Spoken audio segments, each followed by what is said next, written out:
friendship that'll never ever end.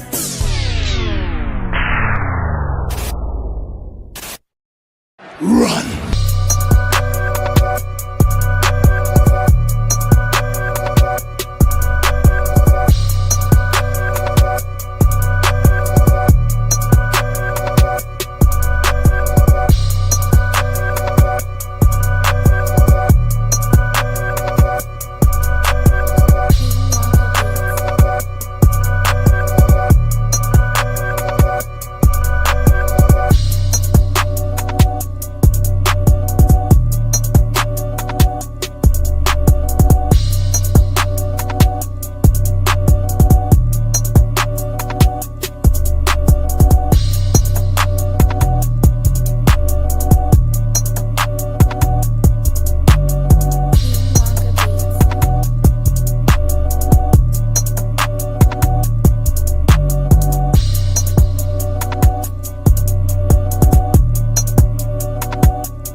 It's a beautiful day in the neighborhood. Reaction live stream number 25. That in that neighborhood, my brothers and sisters. Once again, my friends, we are here for another live stream. Let me try to get my camera a little more focused. Hold on, y'all. Hold on. It look a little blurry.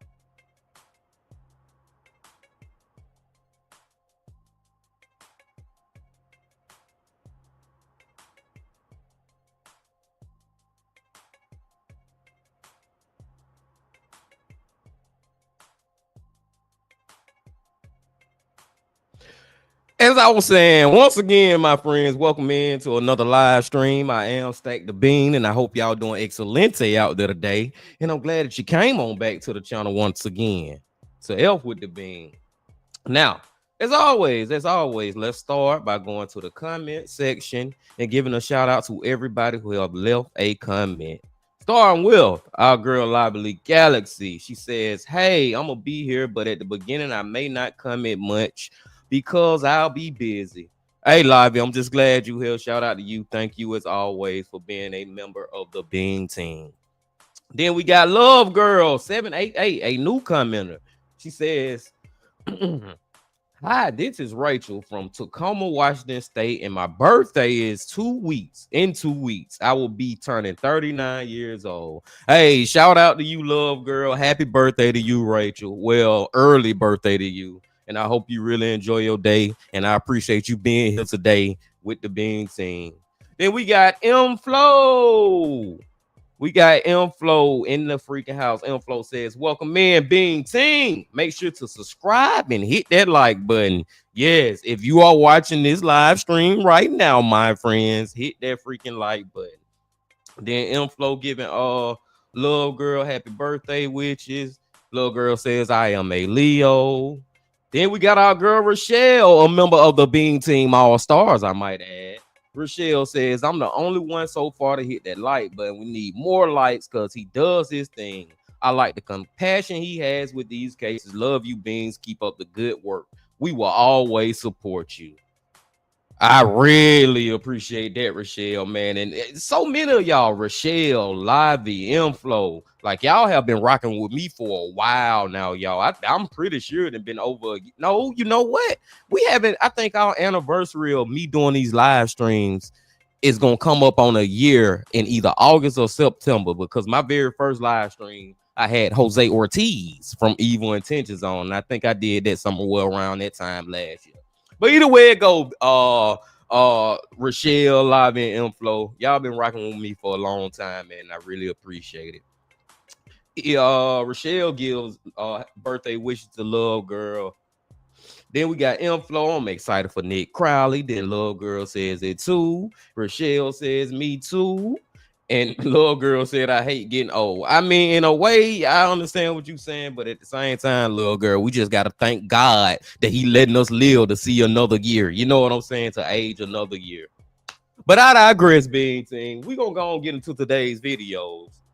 But before we get into today's videos, if you watched my reaction yesterday, what is called Reaction Suggestion Friday, at the beginning, I told y'all that I had a very special announcement to make on our live stream, and I'm gonna make that announcement right now. That announcement is that not next Monday, not this upcoming Monday, but the Monday after that, I will be releasing my very own true crime, horror, dark, deep, and mysterious. What the is going on type of video. It's edited and narrated by me, Bean Team, my very first one. And I'm very excited to show y'all that. You know what? Matter of fact, I'm going to show y'all a preview right now. Well, not a preview. I'm going to show y'all the intro right now to it because it's pretty much done. But M-Flow said, what? And Lively said, oh my God, yeah, man. I'm trying to put my foot into it, y'all, in my own unique way. But without further ado, let me just give me a second. I'm gonna try to I'm just gonna show y'all the intro. Just show y'all the intro. This is a very exclusive over here on our live stream. And I'm thinking more than likely the title of the video is gonna be 10 disturbing but true family stories. I think that's gonna be the title of it.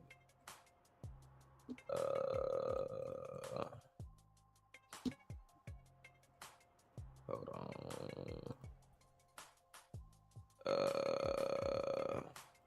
Hold on, Bean Team.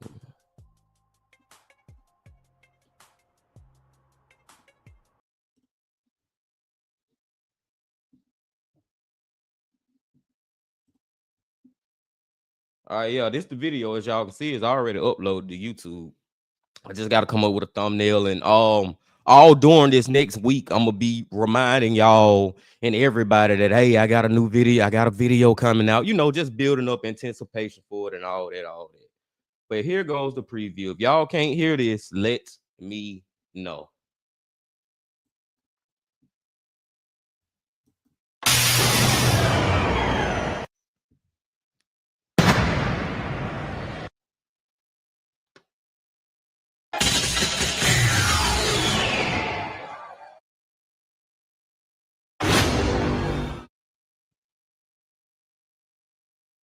Family is a word that means different things to different people. Some family members can be good, and some family members can be evil. From bizarre and disturbing stories that will leave you in shock to stories about two moms making gas station stops. You're going to hear about families that will make you question humanity. And even with an answer, there's no excuse for these nonsensical insanities. Welcome to a new playlist on the channel. My name is Stack the Bean, and before we get into today's video, make sure you get whatever you may need. That's it. Can't show you no more, man. That's just the intro of it. I'm very excited to drop that video, y'all. Very freaking excited, man. Hold on. Let me do this. Oh, and y'all could hear it. Okay. Could hear it. All right, Bean Team. Now, as far as today, hold on. We got new people in the chat. We got to give a shout out to. Got to give a shout out to Southern Girl. A little late, but I'm here. LOL. God bless y'all. God bless you too, Southern Girl. Shout out to you. Shout out to Diana. Oh my God, how exciting. Yes, Diana. Yes, I'm very, very excited to drop that. Shout out to LSB Eyes, aka Chef Curry, aka my nephew. He says, yo, what's up, Being Team? We got Inflow with the clapping emojis, Lively with the oh my God emojis. She says, I did hear some of your shorts as well that are like that. I'm sure it'll be great. I'm here for it. Yes, for this first time, y'all, it's basically like a compilation of the shorts that I used to put out, but now I'm putting it in a full video form. But it's not, it's all re-recorded, re-edited, and everything. It's a whole new spin on it. But if this video that I release is a success, then y'all will expect more from me, and it will be more it'll be new content that you haven't even heard stories from me before. But I digress on all that, y'all. We got to go and get into these videos. We almost 15 minutes into the live stream. So let me go to this playlist right here. Let me go to this playlist right here. Because today we are watching Nick freaking Crowley, Chilling Scares, and a video from EWU Bodycam.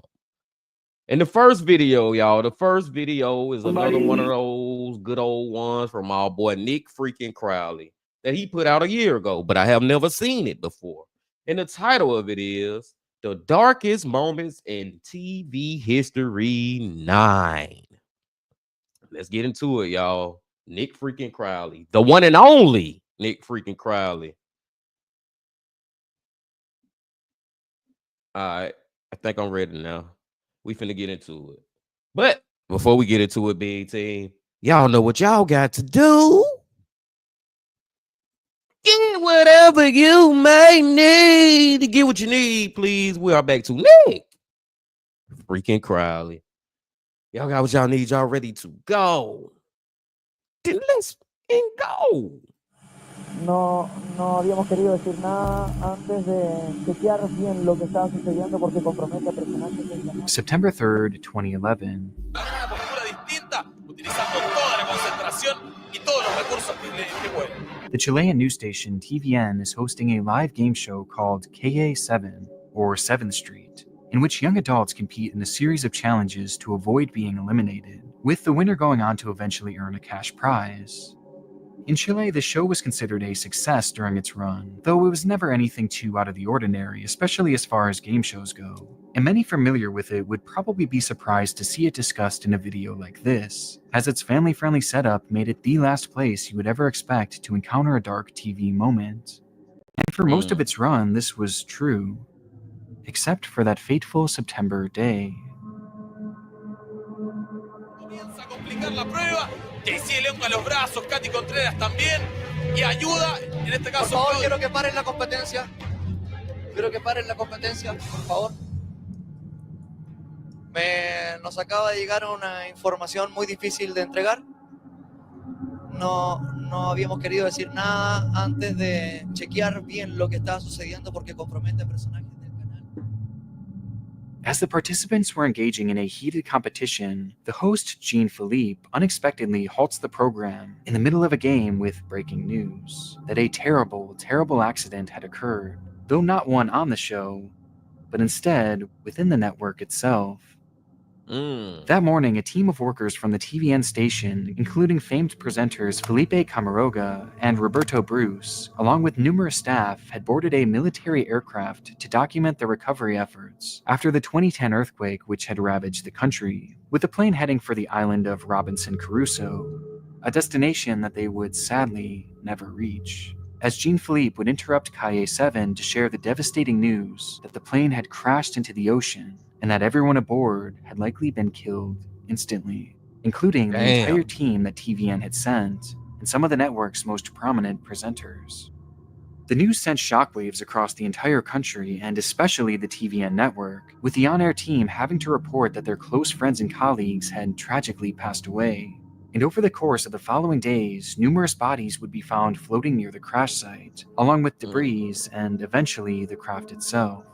It was said that the flight had encountered heavy winds upon reaching their destination, leading to 2 failed landing attempts, and while making a large U-turn to try their 3rd landing attempt, the flight would disappear into the water, likely as a result of the craft running out of fuel.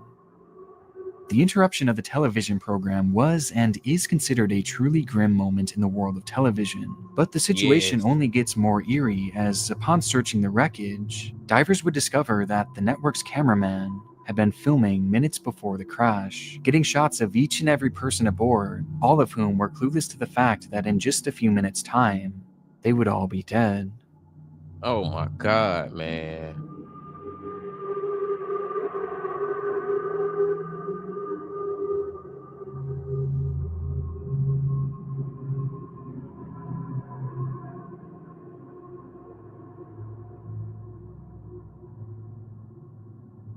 Like they have no idea, Bean Team. They have no freaking idea that in a couple of minutes their life will be ended. That is so crazy. Then look how that man just looked up with his eyes, like you can just almost look into his soul and just know that his soul is about to go to the afterlife. You know what I'm saying, man? Like, oh my God, for real. I already don't like heights. This just give me more reasons. Diana. Crazy how things can change, how quick things can change. Yes, and they just have no freaking idea. Exactly, Rochelle. It's unexplainably haunting watching a group of people unknowingly experiencing their final moments on this earth. But evidently, this footage wasn't the only morbid discovery. Within one of the camera's SD cards was a curious set of 6 images that at a glance are not directly discernible, but once some effects are applied, start to become a bit more clear. As in the most infamous example, we see what appears to be a plane window, along with a large amount of water covering the lens, with the image being timestamped after the plane had impacted the water. And to make things even stranger, the SD card that was storing these images was allegedly found inside an empty water bottle. And though to my knowledge it has never been proven, these images introduced the idea that at the very least, the cameraman, Romina Irazabel, was alive and even conscious after the crash, and snapped the pictures before placing the SD card in the water bottle in order to save them from corrupting in the salt water, which would also mean that he was alive and trapped aboard the broken vessel as it slowly sank to the bottom of the ocean, drowning with no hope of escaping the wreckage. To this day, the broadcast interruption, the footage, and the haunting unexplained final images cultivate into what can only be described as one of the darkest moments in TV history. Yeah, that's crazy, man. And Lobby thinking the same way I'm thinking. That would be even more scary knowing I would eventually die. Like just the thought of this man before he died, his last thing on earth, like his last thoughts was, let me save this SD card by using this water bottle and protecting it from getting water damage so people can have pictures and images of our last moments. Like, oh my. Oh man, what a tough situation to be in, Bean Team. I'll do it too. Matter of fact, shout out to him for doing that. You know what I'm saying? Because it helped kind of like give you closure of what actually happened. But that's just crazy. That's man, oh man. Let's go. We just getting started with Nick freaking Crowley. This is unbelievable. We don't know what has just happened right there.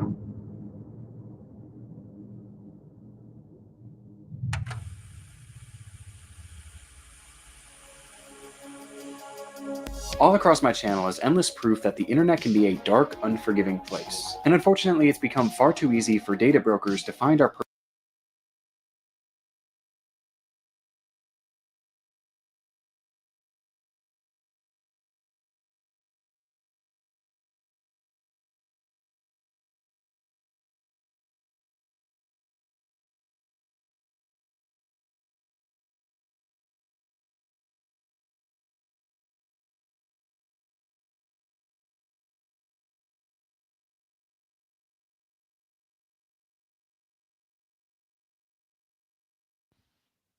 And Lobby also says, can't hear you, Being my fault. Had my mic muted. But before we get past Nick commercial, I brought up the comment from Aaron Drew, who says, what's up, Being Team? Finally caught a live stream. And all my wrestling fans will know a story in this video. Me, and I know LSB Ice, we are wrestling fans. So we will see how that goes and what story that is. And Lobby says, welcome to Aaron. Then, like she told me, she can't hear me. And also, Red Pill has showed up, said no sound. But shout out to Red Pill because Red Pill is also a member of the Bean Team All-Stars. I digress, y'all. Let's keep going. personal information, like our private to junk mail, or to search. Sounds like something that might be interesting to people profit and exploit your private information, or you can go to aura.com/Nick Crowley to start your free 2-week trial. They're probably just going Now to he's let going this into a thing parking play lot. Now out. he stopped. We'll Yeah, see what he can't happens go here. much He has further. stopped. This may be the end of this thing.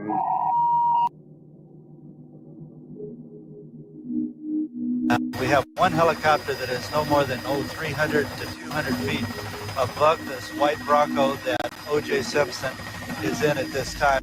There's something inherently captivating about watching a live police chase or standoff. Perhaps it's the danger of it all, the feeling that at any moment, anything can happen, as you sit there watching it all unfold with no way of knowing how it'll end. Now, some of these turn out to have comedic finales, going on to gain notoriety for just how outrageous they are. It's like a comfortable stroll that this guy's just taken through the neighborhood. Somebody, making the decision said, just let this guy go. While others conclude in complete disaster. Luckily, not a lot of people just missing those cars into that power line there. Wow, and that is quite the ending to this pursuit. And throughout the history of televised police chases and police standoffs, certain moments have left viewers shocked and traumatized by their abruptly disturbing endings. With one of the most recognized examples coming from all the way back in 1998, in the world's capital for this type of content. This is Today in LA, First Edition, with Carla Alago. It happened on April 30th at approximately 3 p.m. when residents in LA had their evening programming interrupted by breaking news. A standoff of sorts had been developing on the Harbor Freeway, one in which numerous stations, even those showing children's cartoons, would cut to. And glued to their screens, adults and children alike would watch as 40-year-old Daniel V. Jones would exit his vehicle and display a homemade banner that read, "HMOs are in it for the money. Live free, love safe, or die," which was neatly placed on the ground as if he knew helicopters would be arriving to capture this unfolding dilemma. Daniel had been sick with cancer for some time and had just recently been diagnosed with HIV, something that he only blamed himself for. However, these illnesses led to a growing disdain for HMOs, or health maintenance organizations, and he would express his displeasure for them in a phone call to 911 at the very beginning of the incident. During the call, he relayed how he believed the organizations valued profits over the lives of him and countless others, and he wanted to expose them and all their harmful practices in front of the entire world. And now, he had his audience. So, with the whole world watching, Daniel entered his truck with his dog Gladys, lit a Molotov cocktail, and ignited a fire inside the vehicle, all while the broadcast stayed riveted on him. What the? The scene was absolutely brutal, but it got even worse as he eventually exited the car, still on fire and now badly burned. And despite knowing that Daniel clearly had the intention of ending his life, the cameras just kept on rolling, and they continued to roll even as he brandished a shotgun. And followed. And this shit was on the news? Like, it was on public air cable television. Like, what the freak? This man, y'all know this man is literally burnt the freaking death. Like, at some point, I just feel like they should have cut this ish off. And boy, Diana brings up a great freaking point. Let's not forget the fact that he left the dog in the car. He eventually got out all burnt up. I don't know if the dog was already dead by that point or whatever. But, dude, that's crazy that they kept showing this on the TV. Also, Rochelle says, I don't know why people take the cops on high-speed chases. Like, people just do your time instead of harming other people and putting their lives in danger. Yes, you can literally be sitting at a red light and all of a sudden a crazy mother in a high-speed chase with a damn police officer, and they crash into you, and now you done lost your life or got severely injured. People don't think about that when they doing crazy shit like that. My girl Livy, if this is the one I'm thinking of, it gets worse. Oh my God, don't tell me that. Don't tell me that. Red pill, as they always say, if it bleeds, it leads. This is, Livy said it's gonna get worse. Let's find out how worse it gets. Followed through on his ultimate desire, as his life came to a gruesome end. All the while, thousands of children at home who were just trying to see their favorite cartoons watched on. The incident became a PR nightmare for the multiple stations that were live on the scene and seriously called into question the morality of broadcasting incidents of this nature. But it seems that the ratings they received were just too good to ever stray away from the practice. In fact, if anything, this incident probably boosted their intrigue, as it was the ultimate example that anything can happen on live TV. And yes, despite the tragic result and its human toll, this incident ultimately gave rise to even more broadcasts of this nature that are still to this day a commonplace, with one in particular leaving a lasting impact on myself for nearly a decade now. It started the same as any other live police chase, with multiple stations interrupting their broadcast with that classic flashing breaking news text. It was the 27th of July, 2007 in Phoenix, Arizona, where we're thrust into the action of a high-speed chase occurring at roughly 12:30 p.m. According to the broadcast, this white pickup truck had crashed into a police cruiser upon being pulled over and took off for unknown reasons, prompting not only a hefty response by local police, but local news stations as well, as after only a few minutes, news helicopters were already in the sky, streaming the whole situation out to the world. At some point in this chase, police were able to use a spike strip and seemingly shred all the tires from the man's truck, prompting him to slow down drastically and eventually bring his car to a complete stop. And it looks like they're probably just going to Now let he's this going thing into a parking play lot. out. Stop. We'll Yeah, see he what can't happens go here. much He further. has stopped. This may be the end of this thing. This led to the cameras in the sky scrambling to get that perfect shot as the dramatic finale of this chase was growing ever so close, though no one could have imagined the tragic end that this was all headed for. Well, he's taking off running. Okay, now it's a foot chase. Okay, now he's jumped into Now he's in another vehicle. Okay. All right, they're doors closing open, in. please. Looks Okay. like they've. Oh, jeez. We're gonna pull out. We don't know what has just happened right there. It looks like the police have closed in on him. We don't know what exactly has transpired between the police. As the camera is fixed in on the action, we see a brief moment of static before the broadcast cuts back to the studio, followed by a hurried commercial break as confusion seems to fill the set, leaving the audience baffled at how they could pull away from the footage at such a tense, important moment, causing many to change the channel in a hurry to see just how this thing would end, which is where many would be faced with the reality of what exactly they had just witnessed. He commandeered another car. Wait. I got a problem here. Okay. I got an accident. Go north. I got a helicopter down. Oh, no. Connie is telling us she has a helicopter down. Oh, no, Connie. This is unbelievable. All right. Well, we're going to leave that pursuit and find out. Oh, this is miserable. My God. This is unbelievable. Connie, can you tell us, are you getting chatter? You would know more than us right now.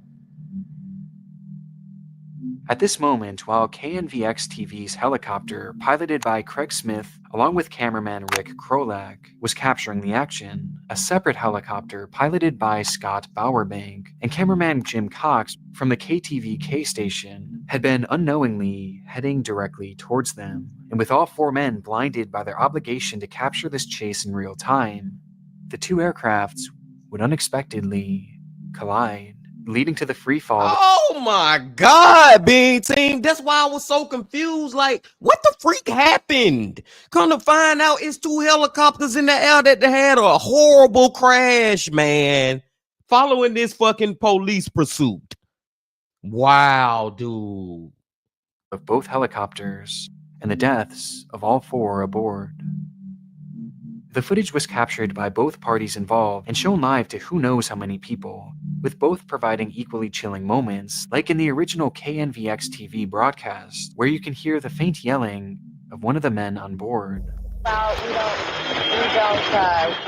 we don't know what has just happened right there. It looks like the police. And in the KTVK helicopter, when Jim Cox says the line, Now he's hitting eastbound and he just hit some more barricades. Absolutely unbelievable. This guy doesn't care what he hits. when in reality, the very craft he was in was mere moments away from barreling straight into the other news chopper. The entire scene is certainly one of the darkest police chases ever recorded, and to me what makes it all the more gut-wrenching is seeing the other news stations swarm to cover the crash, with many of those people forced to cover the incident being acquaintances and even good friends with the people they had just watched perish, leading to some genuinely heartbreaking reactions. Holy crap! Oh no! Oh Jesus! Oh God! Oh my gosh!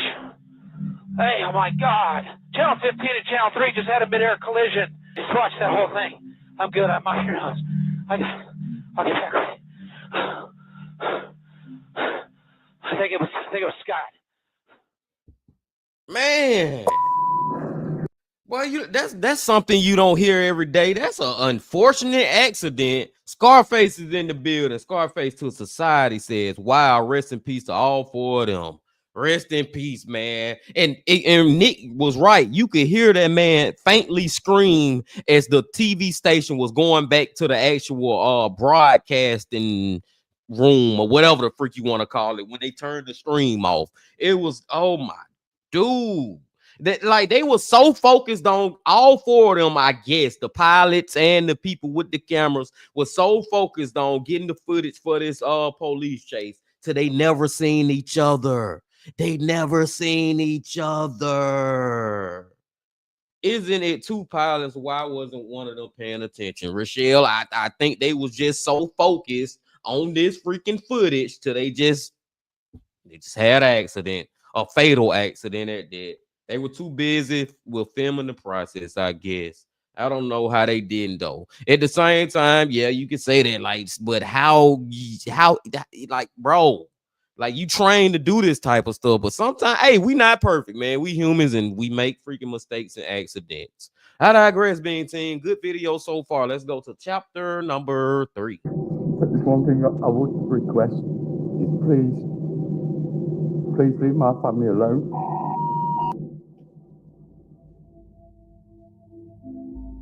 Nearly 18 years ago now, a strange phenomenon hit British tabloids as the papers began to report on a seemingly mundane man named Mick Philpott. As far as I could tell, he never seemed to go out of his way to acquire this fame, but rather the lifestyle he lived caused it to occur organically, and for all the wrong reasons. The then nearly 50-year-old man had recently become a father of 15, with the children split up between 5 different women, 2 of which he took turns living with in a sort of love triangle situation. And if the living arrangements and the sheer number of kids wasn't intriguing enough, he further gained infamy thanks in large part due to his attitude on working, as he refused to get a job and instead would allegedly scheme his way into getting exponential amounts of government benefits. And he did so all the while his pregnant wife and his pregnant girlfriend carried out full-time jobs. It's easy to find their living arrangements strange and maybe even a bit comical, but behind it all was actually a very legitimate dark side, as Mick had a habit of finding young vulnerable girls to essentially groom and impregnate. His now wife Marie was just 18 years old at the time they began dating, and she was one of the older ones, as when he was 37, he struck up a relationship with a 14-year-old girl, who eventually ran away with him at the age of 16. And this dark side of his gets worse when it's revealed that he was also a notorious domestic abuser, slapping and violently beating his past partners on numerous occasions, including one instance when he stabbed his ex-girlfriend 12 times, before then turning the knife on her mother, who attempted to step in and help. His reason for doing this? Well, he didn't like that she spent so much time watching over a baby she was caring for. Thankfully, despite the traumatic... This dude's supposed to been locked up a long time ago. This is not gonna end well. We already know this, because look how bad we already done started. Look at the history of this guy. He a predator, he a assaulter, a stabber. He just, why you got 15 kids? He got multiple girlfriends and abusing all of them and wives, and he effing with little 14 years old and grooming them. And, like, this is just, nah, this is not gonna end good at all. Injuries, the mother and daughter would survive the attack and go on to live normal lives. And because of this assault, Mick would receive the staggering prison sentence of 7 years. And by the 80s, he was a free man, continuing his nefarious activities all the while.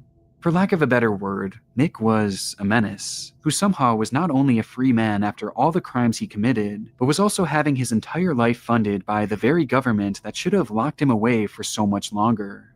And with his name now in the press, mainly for his number of children, he would use his platform to complain that the benefits he received weren't enough, and that he wanted even more. This caused an even bigger stir in the tabloids, and it was only a matter of time before someone called him up to appear on TV, with Mick and his 2 lovers eventually being invited onto the Jeremy Kyle show, where Mick's temper would be put on full display.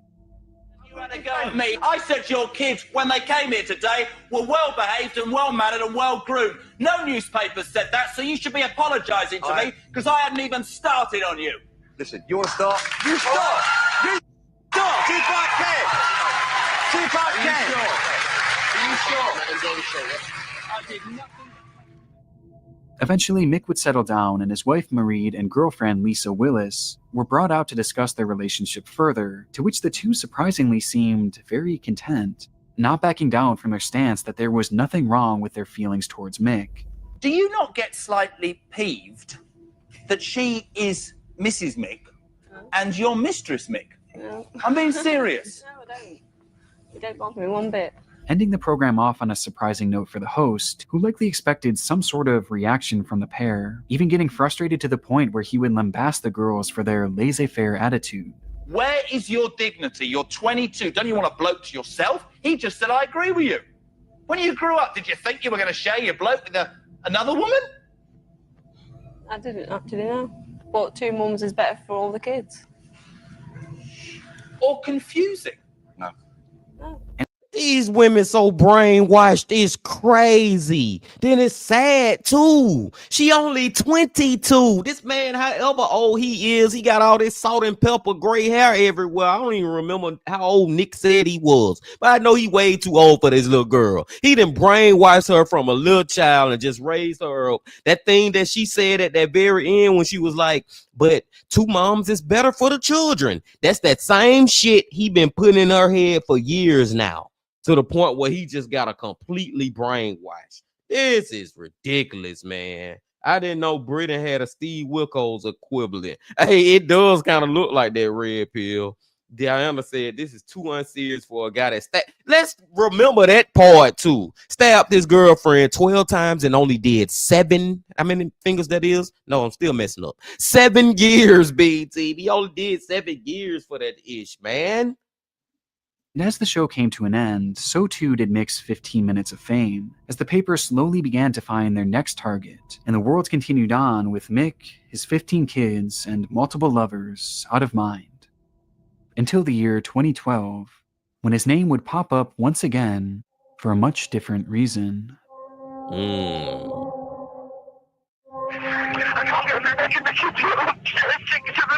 Yeah, terrace house. Yeah, we've got the police on the way. Have you any idea what's caused the fire? There's smoke everywhere.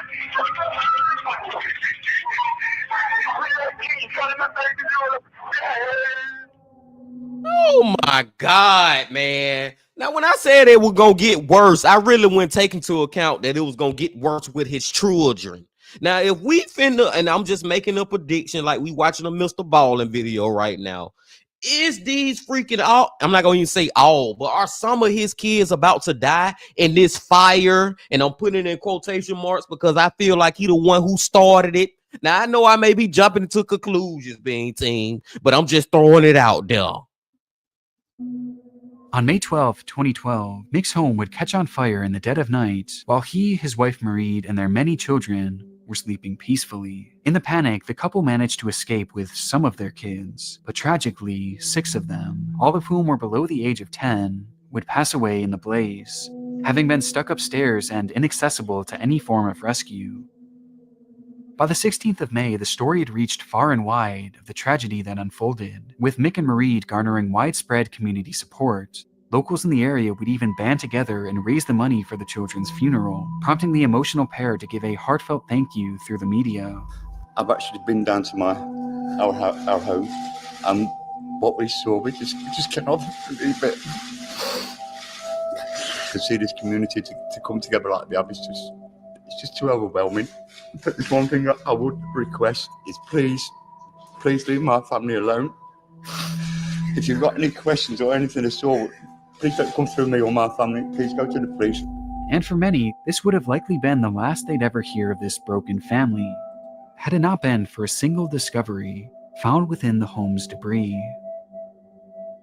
While sifting through the burnt remains of the house, police would discover gasoline in the mailbox, which when found at crime scenes is typically associated with arson. And coincidentally, the very morning of the fire, Mick just so happened to have a court hearing to obtain custody over he and Lisa Willis's children, the second woman who had appeared with Mick on the Jeremy Kyle show. Given that the general public had immediately stopped caring about this family after their appearance on TV, not many knew that Mick and Lisa had actually split up in the following years and were in the midst of a bitter custody dispute, leading to speculation that Lisa may have intentionally set Mick's home on fire as some sort of vindictive act. Or at least, that's what Mick wanted us to believe. What did you say? Tell me what you said to me. What did you say about me trying to get in?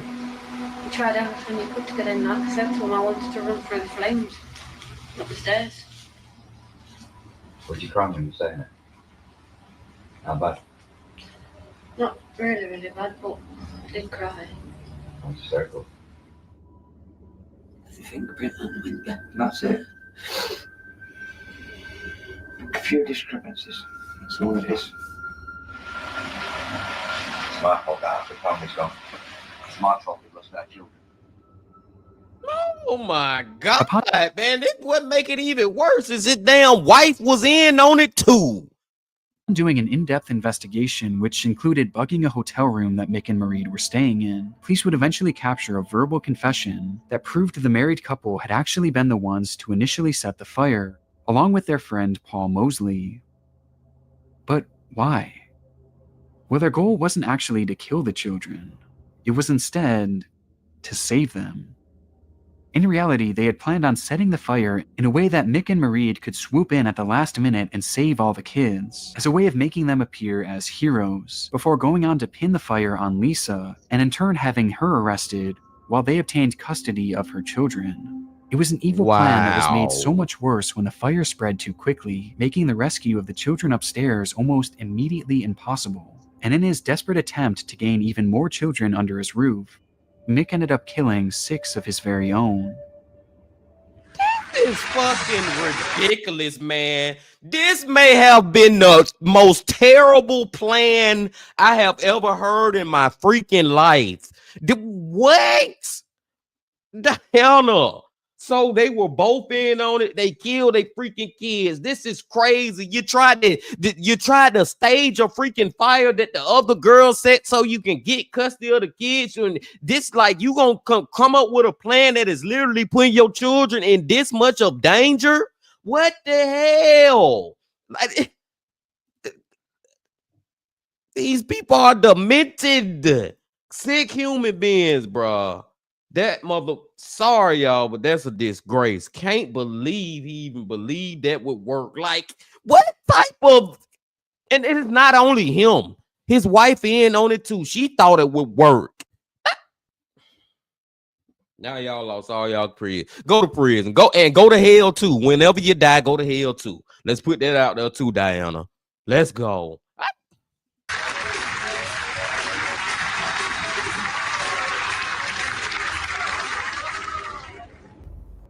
It's particularly chilling watching the 3 of these people sitting in unison on that fateful program, none of whom knowing just how bitter things would turn, and how 2 of them would eventually become murderers, all in an attempt to frame the other. It's unspeakably dark, and thankfully this time, Mick Philpott will be kept in prison till the day he dies, exactly where he belongs. There are a lot. Damn, but Nick ain't say nothing about the wife. I feel like the wife need to be in prison for the rest of her life too, and the other accomplice, all 3 of them. Let's go, y'all. That was really crazy.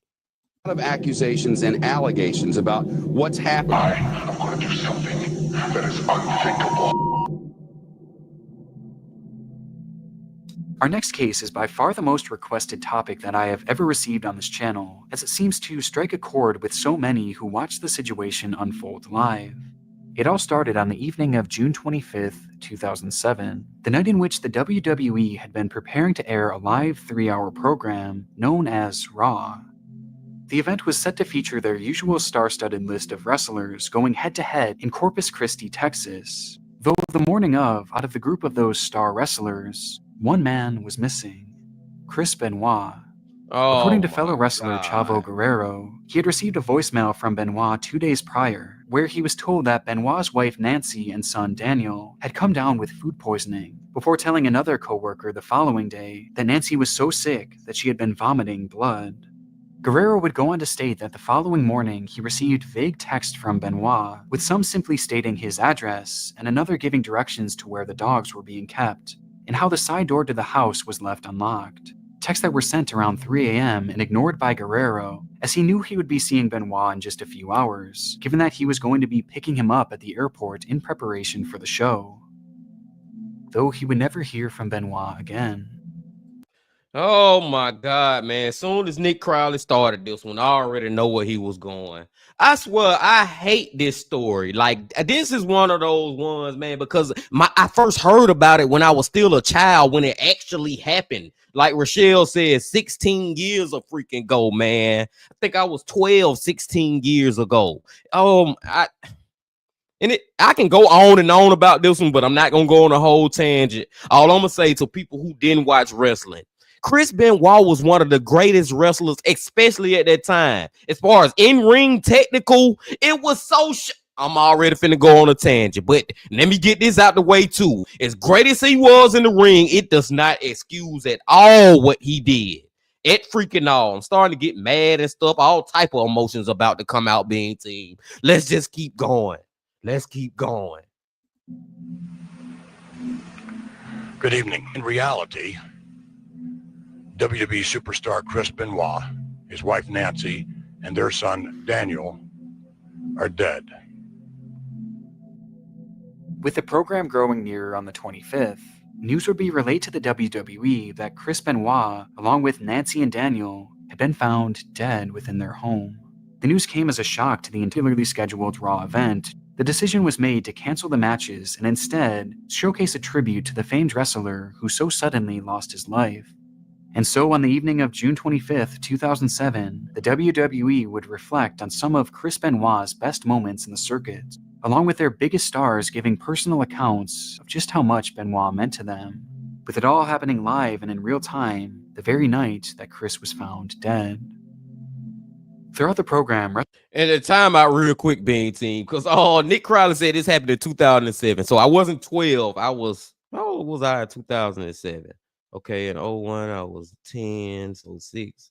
I was 15 going on 16, somewhere around there, man, but I still remember it vividly. And it's so crazy because when it first happened, we thought Chris Benoit was a big victim in this story. You know what I'm saying? We thought he was the innocent one. Like, we thought somebody else had did this to him and his family. And I ain't gonna spoil it for everybody who don't know, man. Another crazy thing is, y'all seen Vince McMahon. For y'all who know Vince McMahon is or whatever. During this time when this happened, Vince McMahon was doing a story where he was dead. He had blew up in a limo. You know what I'm saying? So the whole wrestling thing was Vince McMahon dead. That's where they was going. I know, crazy times back then. Crazy times, but they was acting like he was dead. But once we found out that Chris Benoit and his family had died, that destroyed that whole freaking story angle. And we had to get back serious, man. And we thought that Chris was innocent. Let's go. Wrestlers like Stone Cold Steve Austin, John Cena, and CM Punk, who was originally scheduled to fight Benoit that night, shared heartfelt memories of just how good a man Chris Benoit truly was, emphasizing his talent, work ethic, and the love he had for his family.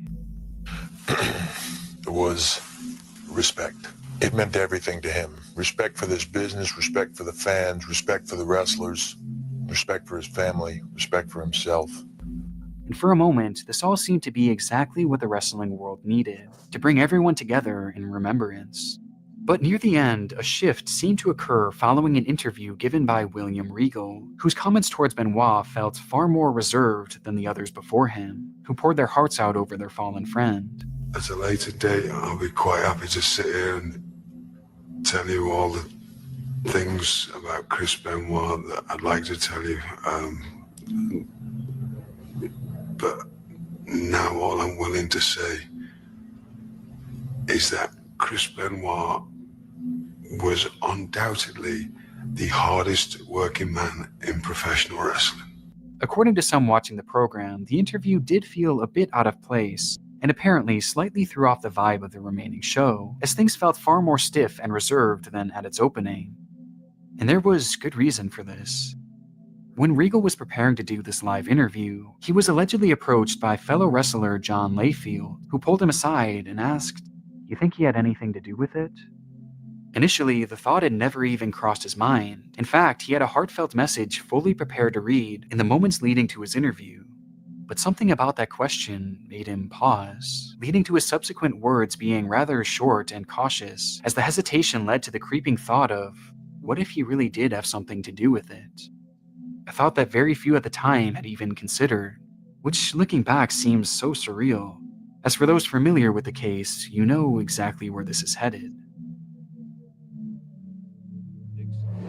We are now looking at this case and ruling it as a double homicide suicide. Evidence in the home leads us to believe that Mr. Benoit had murdered his wife by asphyxiation. Sometime shortly after that, the same for his son Daniel. Over the previous days before Chris's tribute was aired, he would be the one to take the lives of his wife, son, and eventually himself.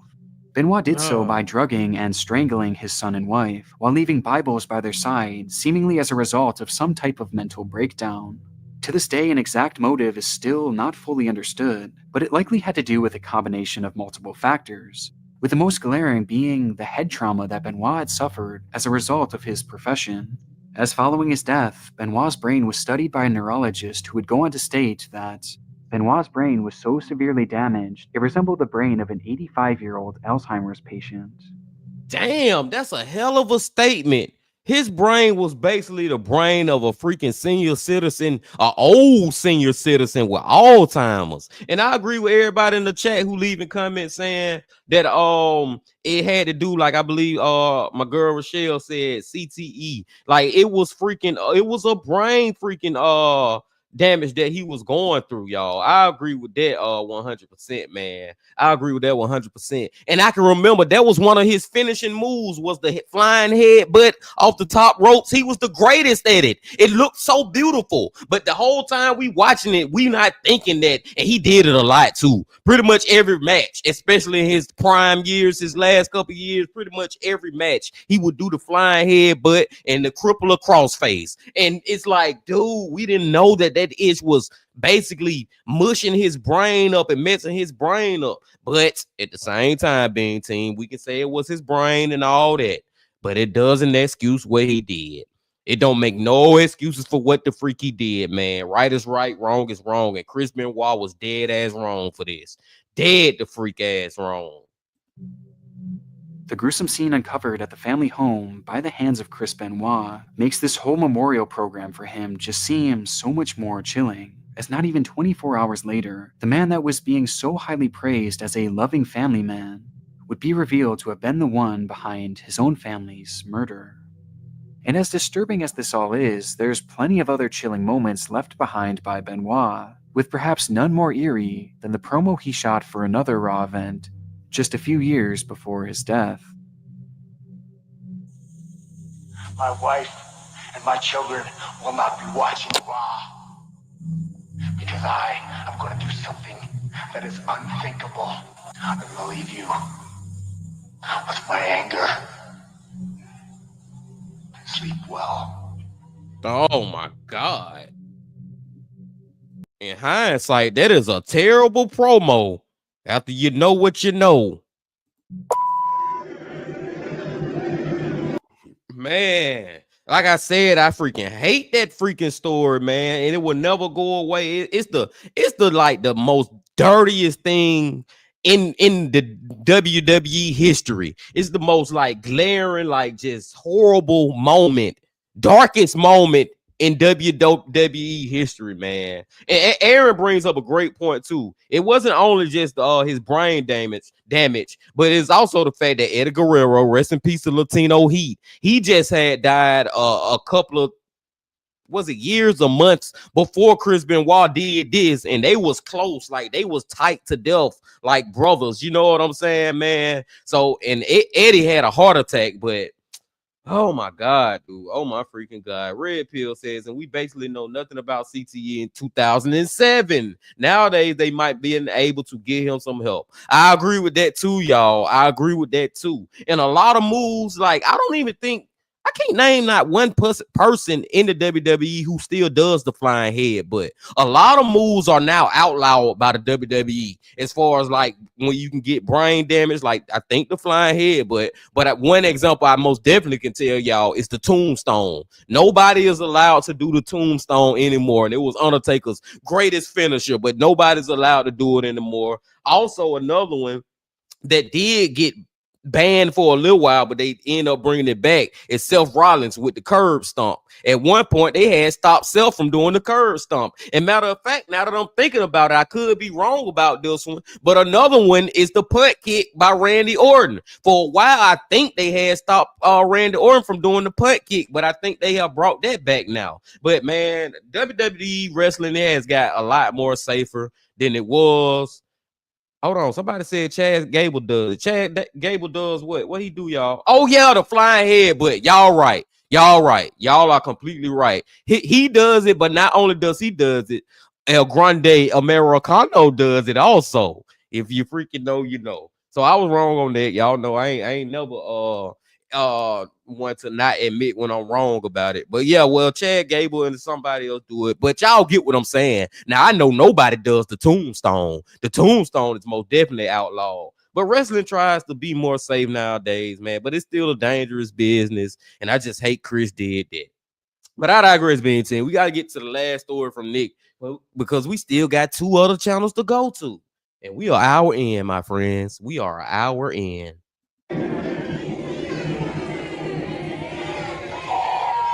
July 7th, 2012. Si dicen la verdad hasta el final, podrían ganar 50,000 soles. Television host Beto Ortiz opens up the very first episode of a brand new TV show called El Valor de la Verdad, or The Value of Truth. Throughout its airtime, the show would challenge contestants to answer a series of questions honestly, while strapped to a polygraph test. The test then monitors if the person is telling the truth or not, and with each correct answer, you earn more and more money, until you either choose not to answer a question, or until you're caught lying. Though there was a catch. The questions would get increasingly more difficult and embarrassing, and all the while you're answering them, you're seated directly next to your loved ones, with whom the questions were often based around. The whole program is incredibly cringe-inducing, but in a way that you can't quite take your eyes off. And in Peru, The Value of Truth was poised to become a breakout hit, thanks in large part to the success of this very first episode. Yeah, I think I've heard of this story before, Bean Team, either from the Lazy Man or Tragedy Tales. I think we have heard of this one before, or maybe even Mike from that chapter. But I want to answer Lavi real quick because she says, wasn't there one who fell from a harness a while back as well, or was that a different sport? No, that was the WWE, well, the WWF back then. Rest in peace to Owen Hart. That was Owen Hart who died like that. But I digress, Bean Team. Hold on. My girl Rochelle says we need a WWE channel for the Bean Team that does like it, because I will go on and on and on. Yeah, sometimes I think about creating a WWE channel, but yeah, there's enough time, not enough time in a day for me to have 2 different channels and actually put my all into it. Let's go. In it, we're introduced to the contestant Ruth Thalia Sea Sanchez, a 19-year-old call center employee hoping to gain fame from the show, while being accompanied by her parents and boyfriend Brian Romero Lavea, and they could not have selected a better inaugural participant. Up until this point, Ruth had lived her life in a state of poverty, and the type of money offered by the program would be life-changing for both herself and her family, which might explain her openness on air, as throughout the entire program, Ruth answers each and every question with painful honesty. In one moment, she admits that she wishes that she were white, and in another, she stated how she was often embarrassed by her parents' manners, which she says as they sat directly across from her.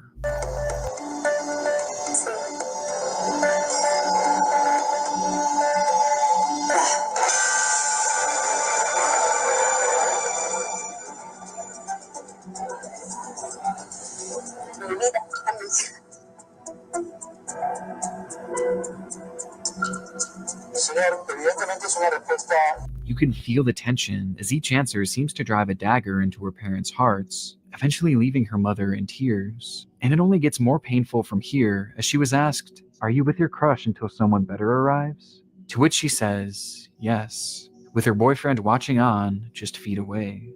Wow.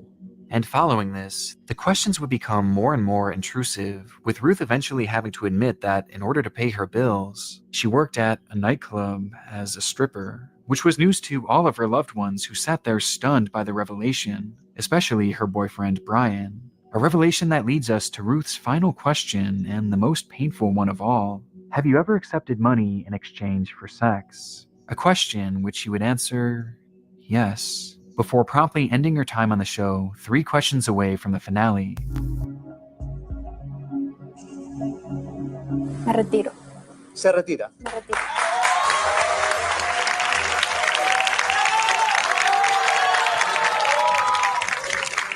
The whole ordeal left everyone, including the audience, completely stunned. On one hand, many applauded Ruth for being so honest, and on the other, she was criticized for putting her family, and her boyfriend specifically, through this embarrassing line of questions, broadcast for the whole country to see. The cringe-inducing episode... Yeah, she just embarrassed the shit out of her family, especially her boyfriend, man. Like, like Lively said, like I would not be able to do this because you basically on this show, you basically almost like forced into telling the truth. And you know you got all this dirty baggage, and you know they gonna ask those questions, and you freaking did it. I don't know. I feel like at this point, finish the questions. Hey, Diana, she answered all them questions. They can't get no worse from this, can it? Unless she done freaking killed somebody or sexually assaulted a little child or something. Crazy. So it became so popular that the station supposedly aired it each weekend for a staggering 12 weeks straight.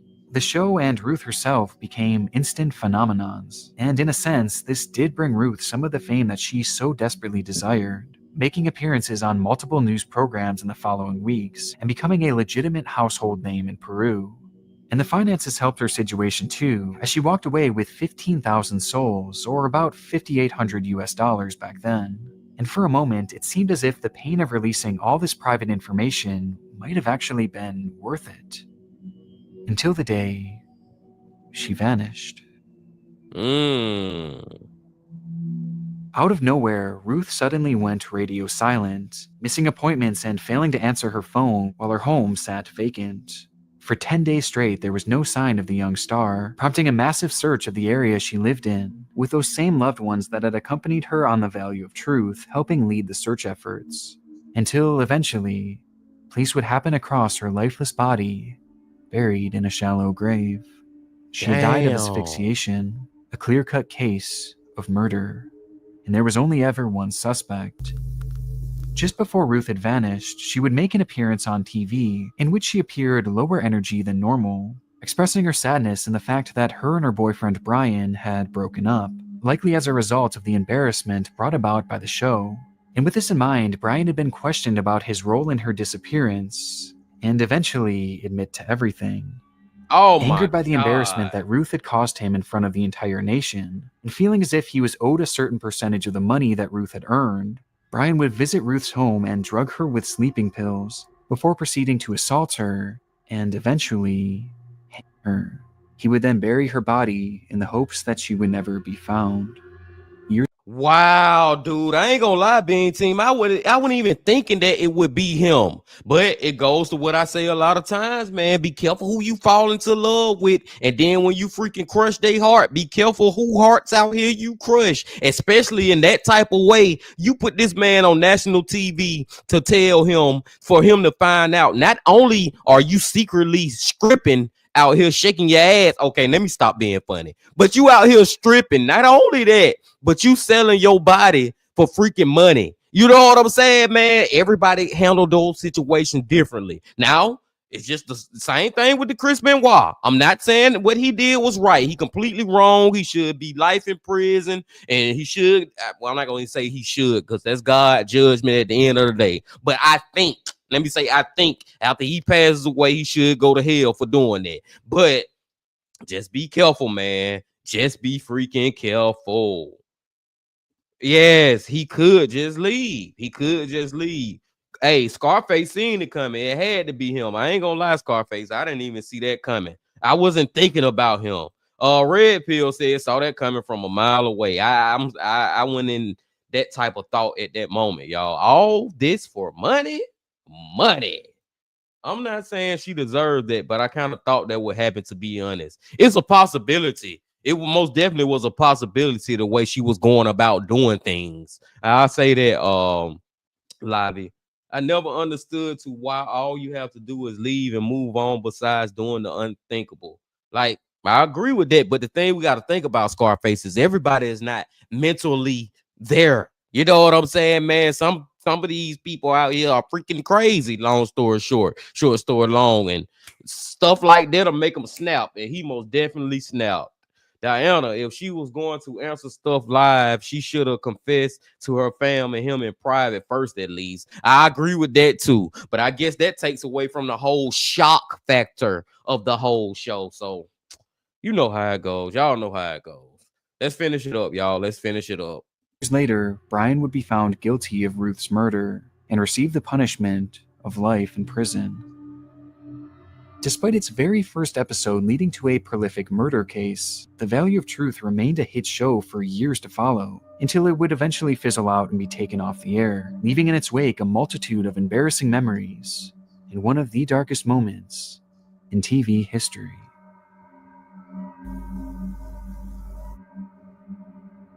Another great one from Nick freaking Crowley, y'all. Another great one from Nick freaking Crowley. I got to hit that like button on that. And we got 26 people in here right now, man. If y'all ain't hit that like button yet, what the you waiting on? We just watched a crazy video, crazy reaction with the Bean team from Nick Crowley, y'all. So make sure y'all hit that like button.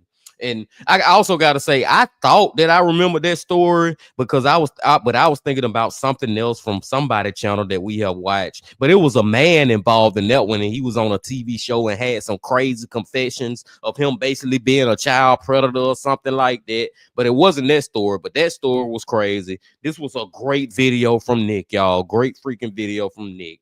But now we got to move on, my friends. We have got to freaking move on to Chilling Scares. Now, this is the most recent video on the night of Chilling Scares. No, God damn it. Hold on. This is the on most the night of recent. January 19th. Dude, I hate how I do that, man. I hate how it does that. Hold on, Bing. On the night of January 19th. Okay. Like I was saying, this is the most recent video from Chilling Scares. He put it out 3 days ago. And we're going to check it out, man. We are finna check it out. The title of it is 5 Most Disturbing Things Caught on Uber Dash Cam Footage. This right here gonna make you not want to be a freaking Uber driver or DoorDash or whatever the freak. Let's go. On the night of January 19th, 2019, an Uber driver named Albert Castro picked up a passenger from a bar in Citrus Heights, California. This passenger was 32-year-old Chu Vang. He'd been partying at this bar for many hours and was completely intoxicated. However, picking up inebriated passengers from bars was part of Albert's daily routine, so he didn't think much of it. What he didn't know at that time was that picking up Chu would soon put his life in grave danger. Fortunately, he captured the whole incident on his dash cam. Things started off fairly normal, with Chu sitting in the front seat and trying to strike up a conversation with Albert while in his drunken state. But then, out of nowhere, he started freaking out and saying things like, "You're gonna crash." Albert tried to calm things down and reassured him that he was not gonna crash. What Albert didn't realize, however, was that Chu wasn't fearing for his own safety. Instead, he was making a threat. Because just a few seconds later, he did this. No! No! What the fuck are you doing? He grabbed the steering wheel and turned it in his direction, sending the car swerving across 2 different lanes while going 65 miles per hour down the Business 80 highway. Oh, hell no, you got to get the fuck out. And after that, I would have stopped that car. I don't care if we in traffic or if I could try to pull over real quick, I may have. But bro, you got to get the fuck up out of here. Oh, hell to the no. Yeah, you dude, I'm in this car too. Now you can be suicidal your damn self if you want to kill your damn self. Okay, cool. But you ain't finna kill me too. Grabbing this goddamn steering wheel. Get the fuck out. I don't give a fuck if I had to pull my gun out and threaten him with it to his face. I don't care. Get the fuck out my car. I'm almost acting like I'm actually in the damn car. I'm serious, man. That was crazy. It was a miracle they managed to avoid hitting any other cars. Thankfully, Albert was able to react quickly and remove his hands from the steering wheel before he put them in any more danger. But just when he thought the situation was under control, Chu made another attempt, this time lunging at the steering wheel with his whole body. Where we at? Mac Road, man. We're going toward Mac Road. Yeah, where we at? You gotta let go of my hand, bro. Thanks, so. Where we at? We're heading downtown. We're going to South Side.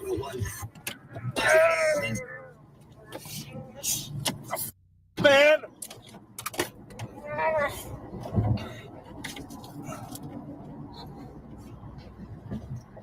We're gonna go.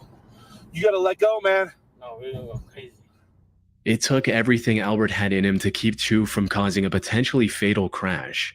And while Chu passed out and stopped fighting for a few seconds, it wasn't long before he was trying to reach for the steering wheel again.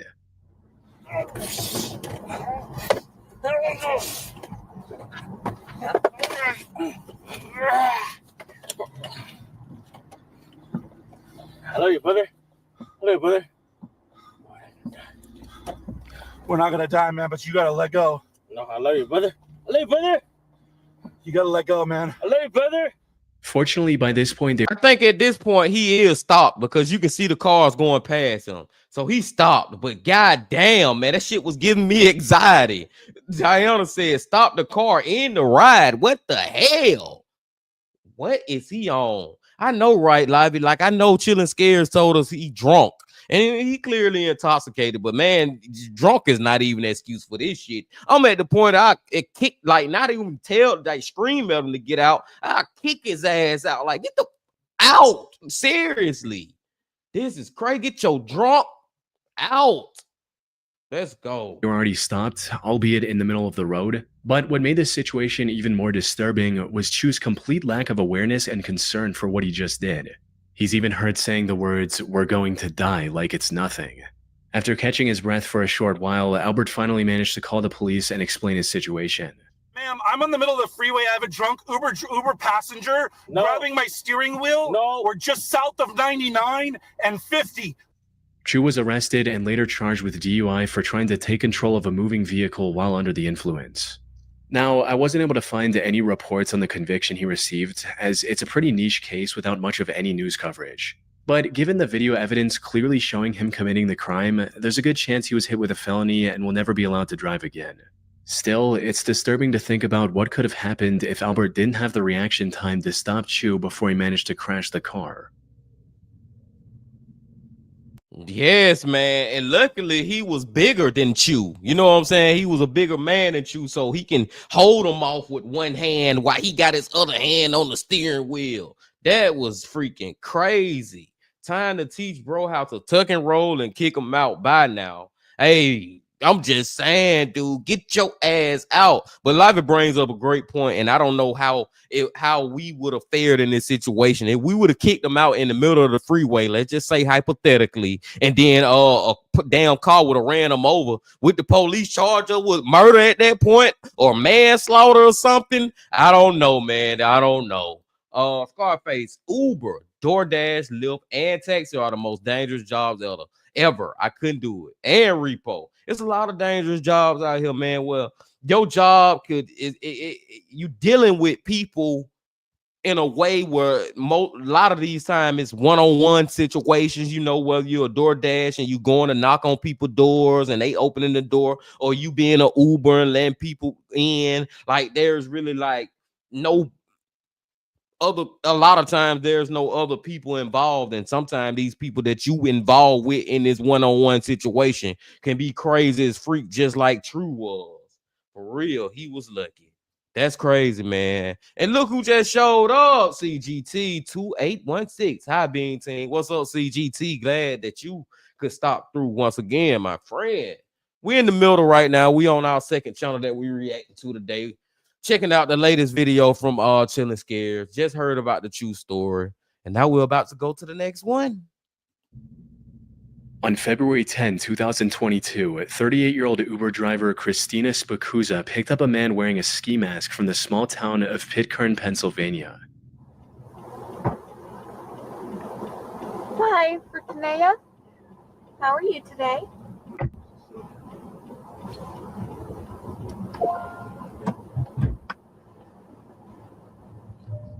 The weather was quite cold, so she didn't find the mask suspicious. But the complete disregard for her questions, or at the very most, a murmured response, was unusual. Though she continued as usual and began driving to the requested location, not knowing that things would turn bad very quickly. As they were about to reach the destination, the passenger made an odd move and shifted into the middle back seat. To Christina, it seemed like he was just trying to get a better view of the surroundings so he could point out the drop-off location. And sure enough, that's exactly what he did. Where you at? Right here, up there. He told her to stop in a secluded wooded area just before Monroeville, Pennsylvania. But just as she tried to pull over, he did something Christina could have never expected. Keep driving. I'm sorry? Keep driving. You've got to be joking. Keep driving. What are you doing? This is a gun. Keep driving. No, it's not. Stop. I can't show the visuals on YouTube, but the back passenger presses a gun to her head, grabbing her ponytail with his other hand, and instructs her to keep driving. Christina tried to stay calm and reason with the passenger. Unfortunately, he had no intention of showing any mercy. Come on, man. I got a family. What are you doing? I got a family too, now drive. What are you doing? Drive. Please stop. Drive the car, miss. Why Just are you drive. doing Don't this? Make this so noticeable. Just drive. Why are you doing this? Just drive the car. A few seconds later, he grabbed her phone so she couldn't call for help. He also noticed and disabled the dashcam that had captured everything to this point. Tragically, this also marked the last time Christina was seen alive. Her family reported her as missing when she failed to return home that night, prompting an immediate search and rescue effort to locate her. And after 2 days of searching, Christina's body was discovered face down in the woods near Monroeville with a bullet wound to the back of her head. After further investigation, authorities also found— Why though? Like, this just seemed like such a, and it sounds crazy when I say it, but you get what I'm saying. It's such an unnecessary murder. Like, why did you just do this to this lady like this? Does anybody out there on the Bean team want to be an Uber driver now? Like, dude, why, bro? I don't understand, man. on her car, which was somehow back in Pitcairn. Fortunately, this discovery allowed investigators to recover the dashcam footage, as well as dust from the passenger's fingerprints. Combined with the information from Uber about who booked the ride, these clues led investigators to identify and arrest the suspect 5 days later, on February 17th. This turned out to be a 25-year-old man named Calvin Crew. Calvin denied the allegations and refused to talk about his motives. But the records from Christina's phone showed that he tried to access her banking apps multiple times after he'd already shot her in the head. Put simply, this was a robbery gone horribly wrong. He stood in front of a jury in February 2025 and was sentenced to life in prison without the possibility of parole for this cold-hearted crime. We can at least clap it up. We can clap it up that he got life in prison without parole. Thank you for that, man. And come to find out the why is he basically just wanted to rob her. Bro, you could have had a better chance of getting all her money out of her bank account with her being alive and not dead. Did you ever think of that? Like, and then let's just think about it like this. And I'm not even being funny or trying to diss Christina. Rest in peace to Christina. But I'm just saying, if you're a robber out here, why the freak would you be robbing an Uber driver? Like, how much money do you really think an Uber driver got? You shouldn't be robbing nobody out here, but I'm just saying, man, that's your target. Like, this lady out here struggling, she said it when she was talking to him, like, come on, man, I got a family. You know what I'm saying, man? She just like you, dude. She got a family out here struggling, trying to do Uber late at night. She a woman picking up dudes and damn masks and stuff, just trying to help out, feed her family. And you do ish like this, man. What the freak? Oh, thank God, man. Life in prison, no parole. I like to hear that sentencing because we don't hear that enough. We don't hear that nearly enough. But at least he got it. Let's go. On the 17th of March 2014, 52-year-old John Williams picked up an Uber passenger at around midnight from a sketchy area in Chicago. However, what should have been an ordinary ride like any other turned into something that'll likely stick with him for the rest of his life. It began almost the moment the passenger got into the car, as she made a bizarre statement that left John confused. But before he had the chance to fully process what was going on, things escalated.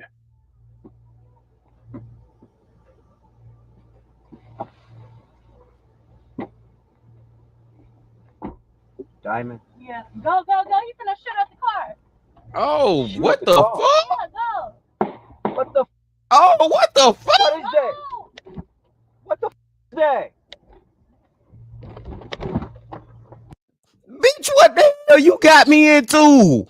You get in the car talking about some go. This ain't no goddamn Inspector Gadget, go gadget. What the hell you got going on, man? Got motherfuckers shooting at me. I'm just a Uber driver. Do y'all still want to be a Uber driver, Bean Team? Huh? What the hell? What the was that? He just shot at the car. For what? Let me call the police. Man, this. Let me call the police, Cuddy. As soon as John started driving, someone actually opened fire and shot at the car. John stepped on the gas and didn't ease up, running a stop sign and hitting multiple speed bumps. The shooter turned out to be the ex-boyfriend of the girl John had picked up. He was even briefly caught on the dash cam, seen running after John's car as it drove away. Fortunately, the shots missed the vehicle, and both John and the passenger were completely unharmed, at least physically. According to an interview he did later, this incident left John completely traumatized, as he'd never experienced anything this terrifying in his over 12,000 Uber rides. After the footage was featured in the news and it started gaining more attention, people came together and raised nearly $800 to help John pay for psychological counseling. Crazy as hell. And if John would have died, I feel like she should be charged in some type of way with his murder. Because you're the one who put that man in that situation. You gonna call an Uber knowing goddamn your crazy ex-boyfriend out there with a gun and ready to shoot up the damn place. And you gonna put me in damn danger. That is freaking crazy, man. And Lively brings up a great point that I agree with. She was too calm for me. She was kind of like nonchalant with it, like go. But it wasn't really like on 10. She probably, if we had to say on the scale of 1 to 10 as far as her calmness level, she was on like a 7, or her alert level. She was like on a not even a 7, probably like a 5 or a 6. If it really was crazy like that, you would think she would have got in the car with a lot more energy. But the way she was like, go, like, I don't know. I don't freaking know. Yes, that's what I'm trying to say, Inflow. She had no sense of urgency for real.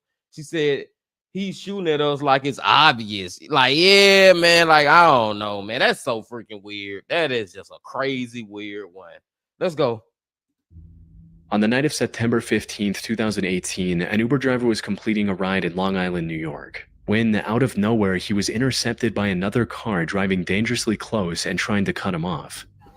So I'm going to the right? No, go through this light. Go through straight. Yeah. Okay. Now what do? Go to the top of the hill and you'll see a light. We'll make a right. Okay. Oh, what is what's going on there? Doing? Oh my goodness, that was weird. That was a little weird. The other driver then pulled ahead of the Uber and blocked the road with his car. He then jumped out, approached the Uber, and started banging on the car's window. What's that? You blew the right leg. Get the out of the car right now. Just go. Go around. Go around here. Oh my God, this is crazy. This was an extremely dangerous situation.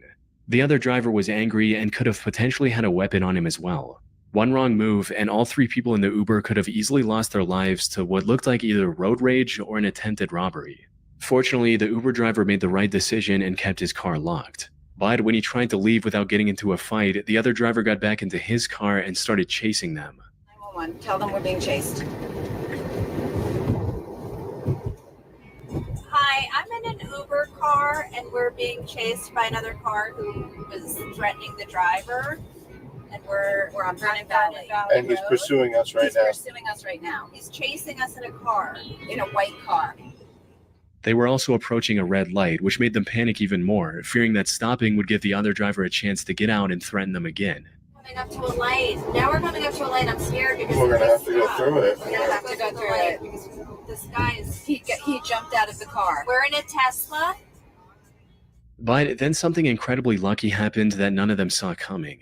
Not only did the light turn green as soon as they approached it, they also found a cop car that was already patrolling the area. No, we have the passenger. There's a gentleman who stopped us and tried to have a fight with me, and he started pursuing us. He jumped out of the car. Yes. Yeah. Yes. That's him. That's him. That's him. Don't go anywhere. That's him. Stay here. The cop managed to pull. You a dumbass too. You literally see the damn police and you still gonna stay around that situation. Like, as soon as I would have seen the police, if I know I'm freaking chasing people, I'm gonna get the F away. You gonna stick around for the freaking police, yo dumb ass? I hope he get locked up for this stupid shit. I don't know if this was some road rage or what. I don't know what he had going on. Motherfucker probably was drunk too. We got to throw that in there.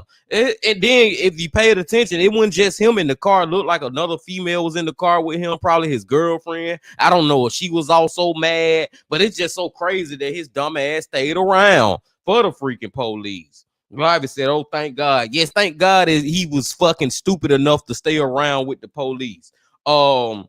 Scarface, stupid ass mother, you know what? Let's go. Hold on. Like I said, dummies don't think before they do dumb stuff. Shake my damn head. Him over, allowing the Uber to drive away safely. And according to the video's description on YouTube, the driver was later arrested for driving while intoxicated. It's still unclear what the driver's intentions were or what would have happened if the police car hadn't been there when it was. And I said he probably was drunk. There was some drunken dumbass road rage. That's what we'll call it, Bean Team.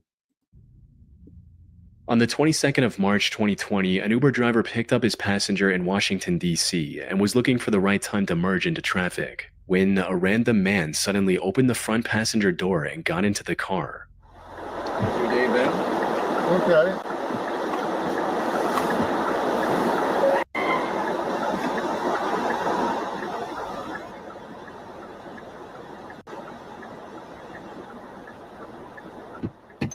Can I help you?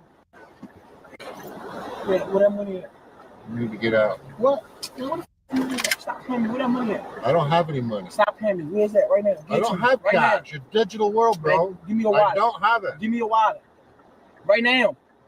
Give it to me. He began threatening the driver with a gun. Oh, man.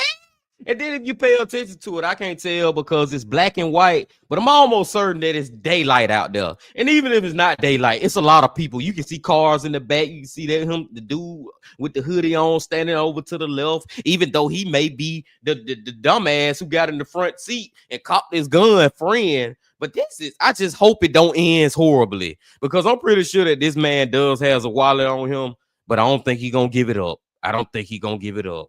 And yes, Rochelle, he's showing his freaking face and everything out in broad daylight, all these people around. And if you don't think that this Uber driver got a camera, he more than likely can see the camera in front of him.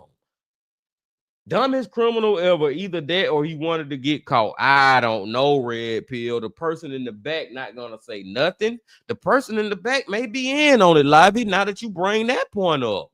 Took his hood down to start robbing him. I know, right? That is very intelligent.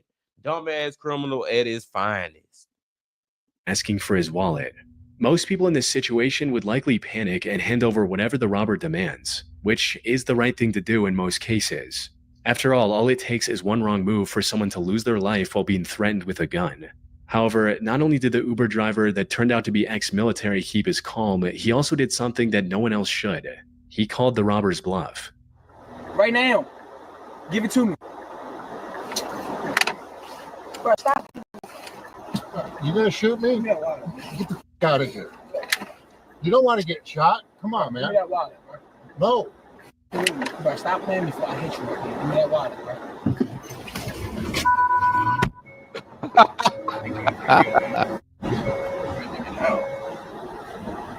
I got it on my camera too. Wow.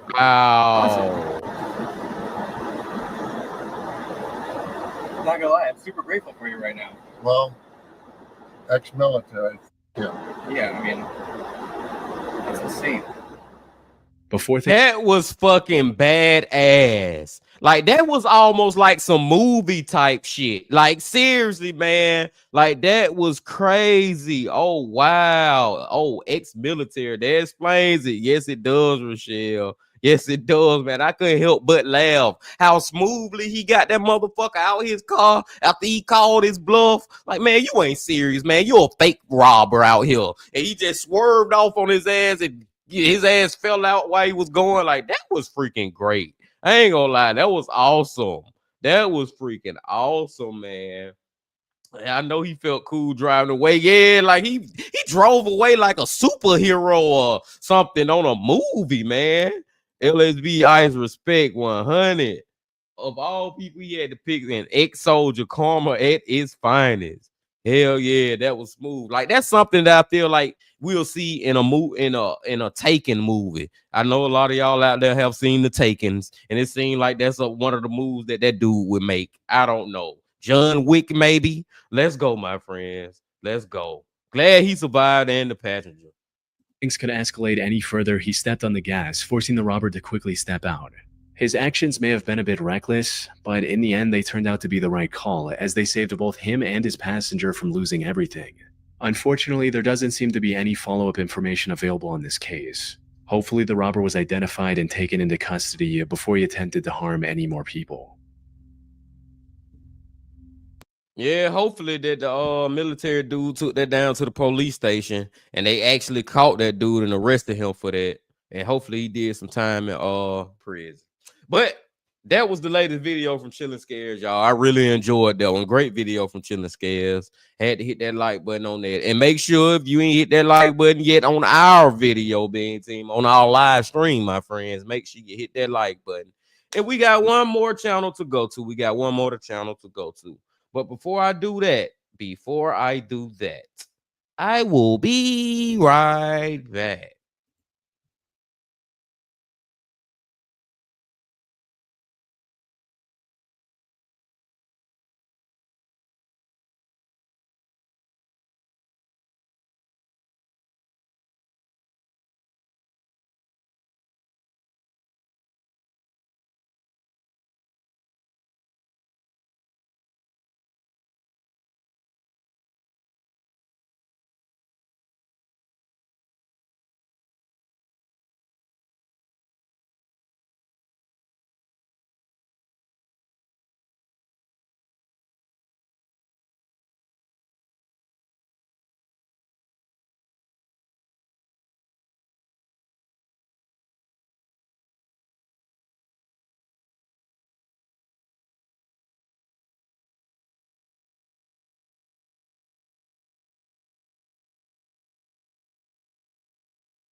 Salute, Bean Team. I'm back, my friends. And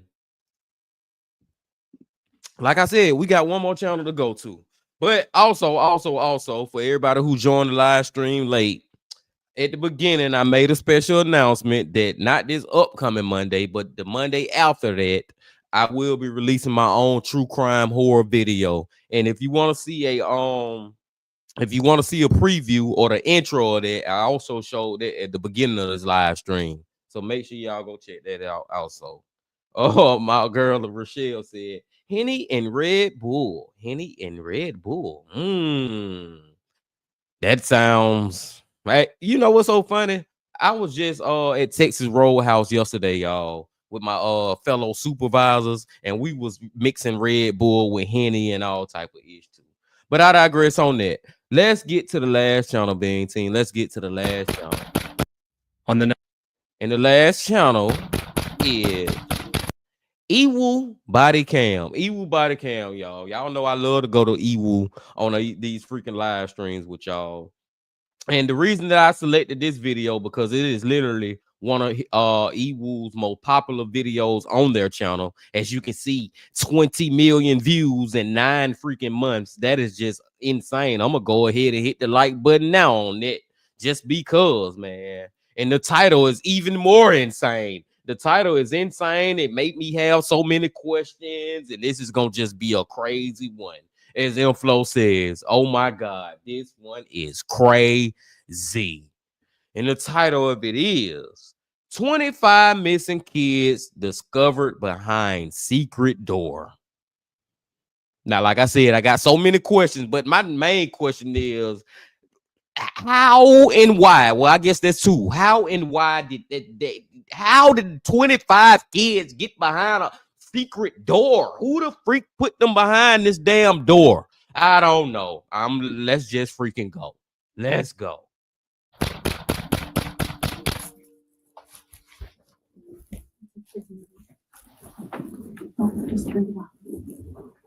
As a mom, I would never go in the shower when there's a baby cars. Where are his kids? Like where? Yeah. It's playing down here. There's got to be a way to get there.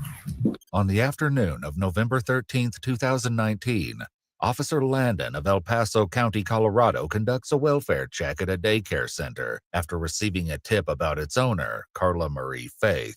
She'd allegedly been taking in more children than allowed by her license and was hiding them. The licensing officer tries to contact Carla but is told that no children are present that day. However, parents had requested a welfare check on a child that has been dropped off at the center that morning. As Officer Landon and the licensing officer approach the property, they remain unprepared for the shocking discovery that awaits them inside.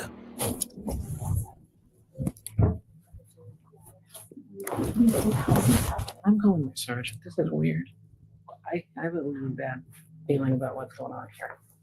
The first officer on scene at the Play Mountain Place Daycare Center meets with two licensing officials. The daycare's owner, Carla Marie Faith, has told licensing officials that she has no children on the property that day. Little does she know, the supervisor has been in contact with a mother who confirmed that she dropped her toddler off at the residence earlier that morning. The officer is now tasked with puzzling out the truth, but she cannot know just how many secrets Carla may be hiding. The following footage has never been seen before. There's nothing visible in the front. They would be in this room.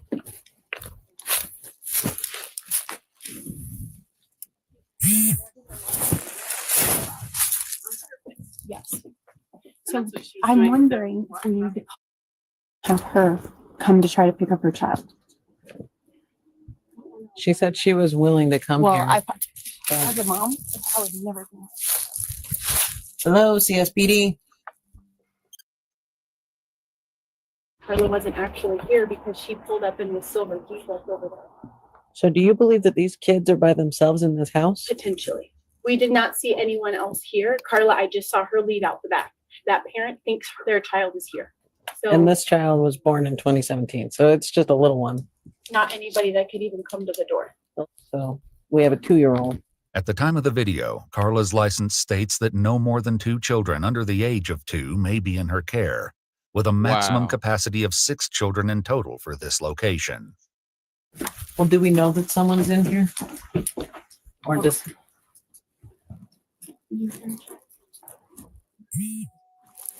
It's like this lady is in major violation and she knows she is, and that's why she hiding the freaking kids. But I'm wondering right now, does the parents of these, what it says, 25 missing kids, do they know the freaking I guess you can say dangers, but the secrecy and the violations that they dropping their kids off to with Carla in this daycare center? Do they know about all these secrecies that she has going on? Man, sometimes I wonder how stupid some people think others are. 25 damn kids. What the freak? And she ain't even supposed to have had nothing but 2 under the age of 2. And come to find out she got 6. And she hiding them in her damn basement or something. She acting like ain't nobody home. But come to find out she got 25 kids in the damn house. Like, lady, at this point, man, you should be banned from children, period. Almost like a sex offender. You know what I'm saying? Like, you couldn't be in the vicinity of a school or something. Y'all get what I'm saying? All I can hear is the movie.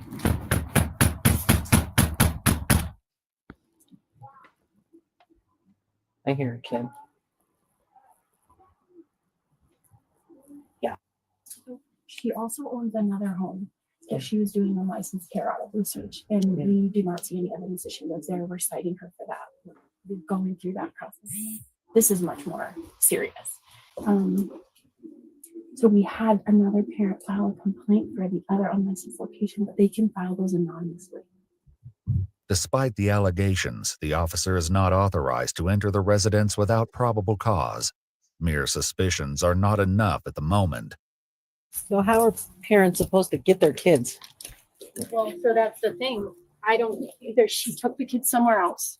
Either there is not actually children here, and that's why but she was very nervous and kept telling us she had an appointment. We need to leave.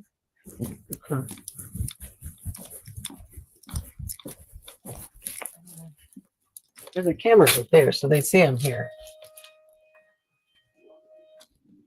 The supervisor gets a cell phone number for Carla, but again, no one answers. They'll have to try something more creative. Call her and say, I'm ready to come get my child. Where is he? Yeah, she's ready to do that. Okay. If you want to do that now and then just give me a call back, let me know what she says. Ask her where he's at. Okay. All right. Thanks. Okay. Bye. So that was She her. should That just probably be ready to never bring her kid here she again. said, she's like, oh, never. That's what I said. I Okay. said, she Because said, this is obviously going to make things not okay for future. there was a lot of very strange things that happened that led up to this. So the parent went up to the gate to try to get her child. Carla called the parent on the phone, and the parent said, I need to go. Left and didn't come back. So they had intended to come get their child here, but Carla called them and said basically to leave. Well, so interestingly, I'm really glad I just went back down there. I saw her standing out in the back getting picked up by that Mustang because she doesn't want to get in this Jeep because she told me she doesn't drive a Jeep. She lied.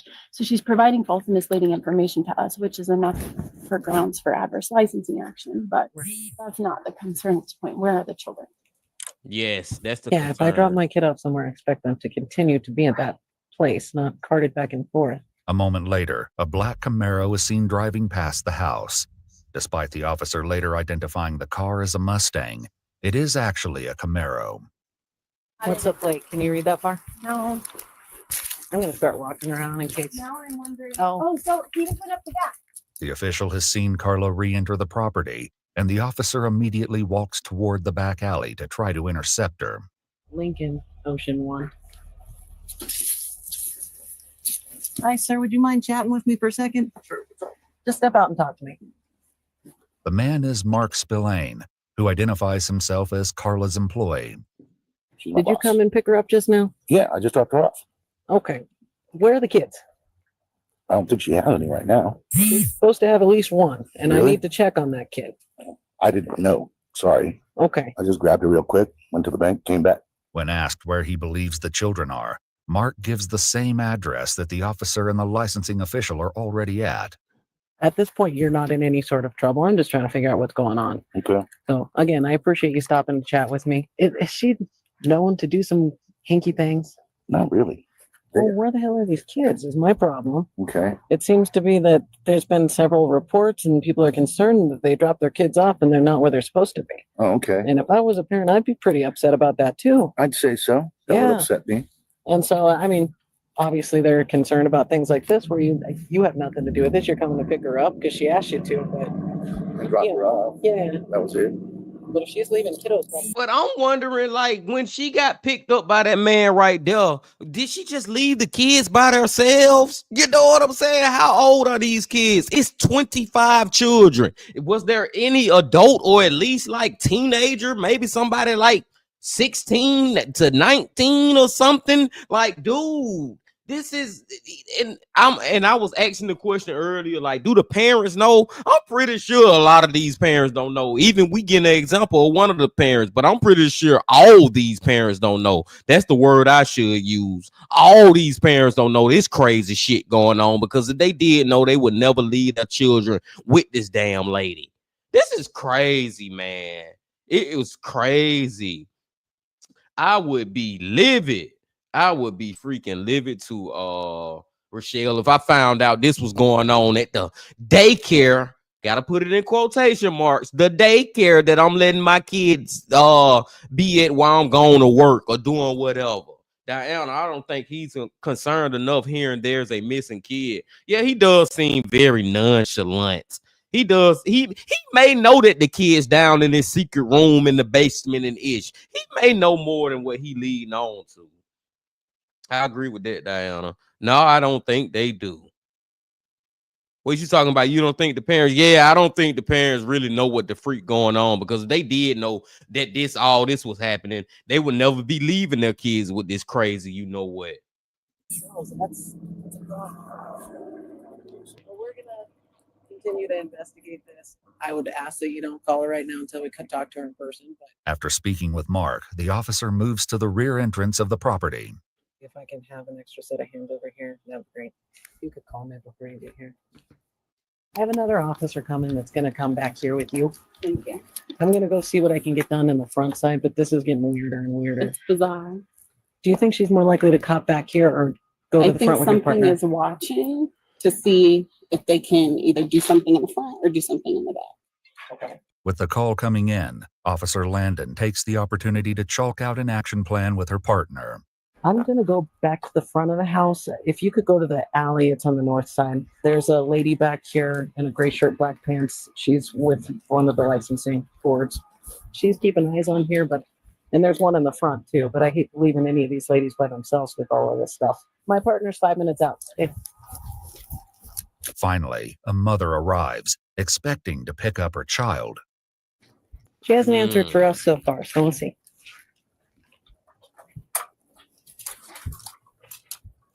Hi, buddy. Hi. Hey, how are you? Good. I need to talk with you. I think you need to talk with Carla, maybe? Who are you?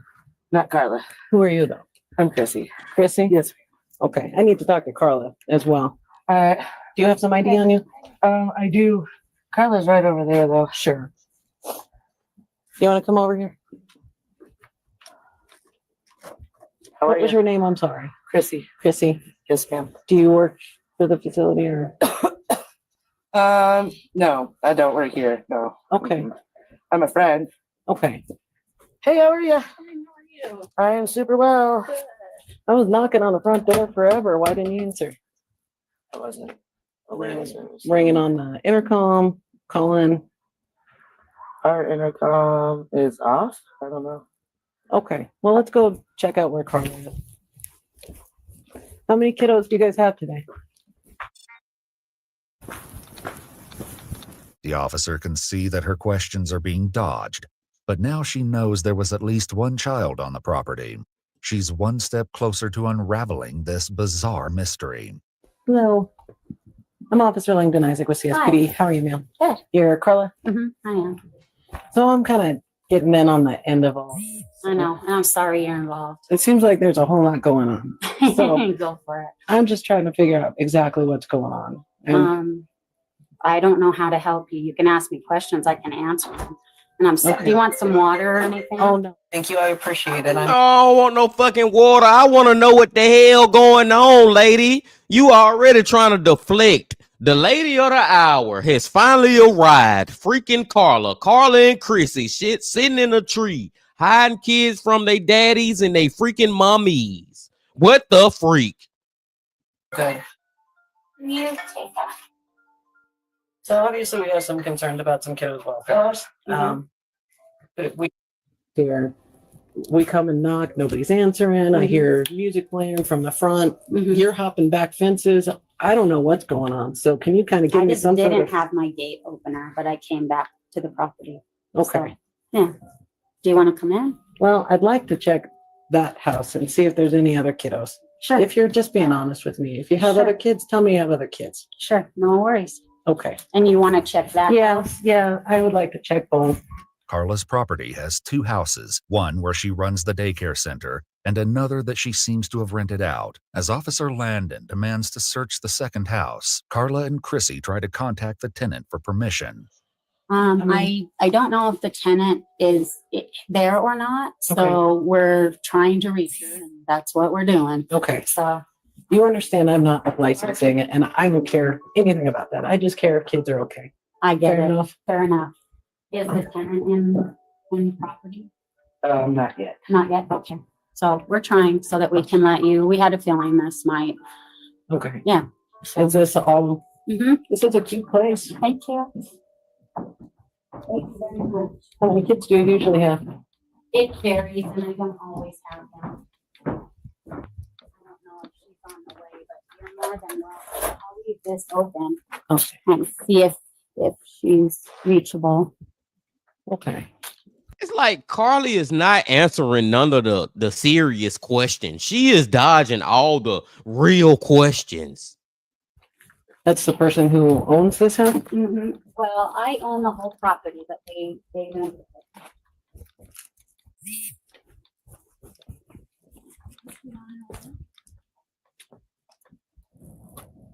Yeah, she's on her way. Okay. All right. All right. Yep. She should be here very soon. And who is this to you? A friend. Okay. Is she an employee as well? No, just my friend. Okay. And so Yeah. she was, you were gone? Yeah, I just ducked out to go have some lunch. Okay. Is that normal? For me to duck out and have lunch? Yeah. I mean, is it, I don't know what, I guess for them, it's not okay. It's not a crime. Again, I'm here for entirely different reasons than they are. No worries. No Okay. worries. I'm happy by himself. That's what I No. was mostly worried about when Yeah. nobody was answering. And No worries. While everything might seem serene on the surface, they will soon find out that something unsettling is going on under the surface.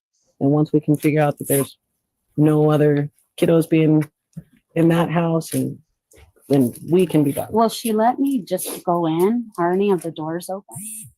Or unlocked? I'm not sure. I think that one is actually locked. They're locked. I just want.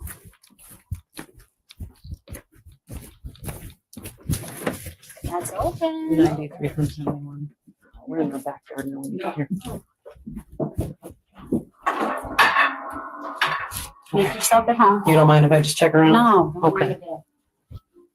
Despite suspicions, the officer Hold on, checks the entire property. Time out. And y'all correct me if I'm wrong. Is this lady? This lady is a police officer, right? That this is body cam footage from a police officer, right?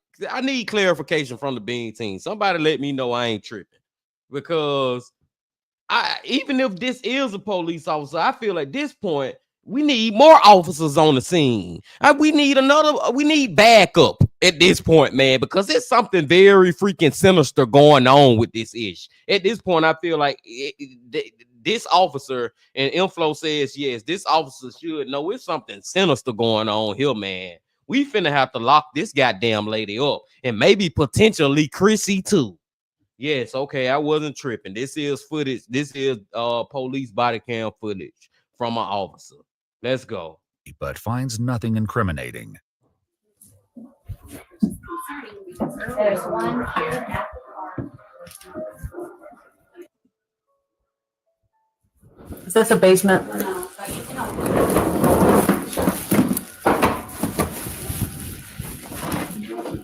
Do you have a basement? No. Okay. Am I moving that fluff? It's just clothes and stuff. Well, just up here. Just blankets and stuff. Do you mind if I move it?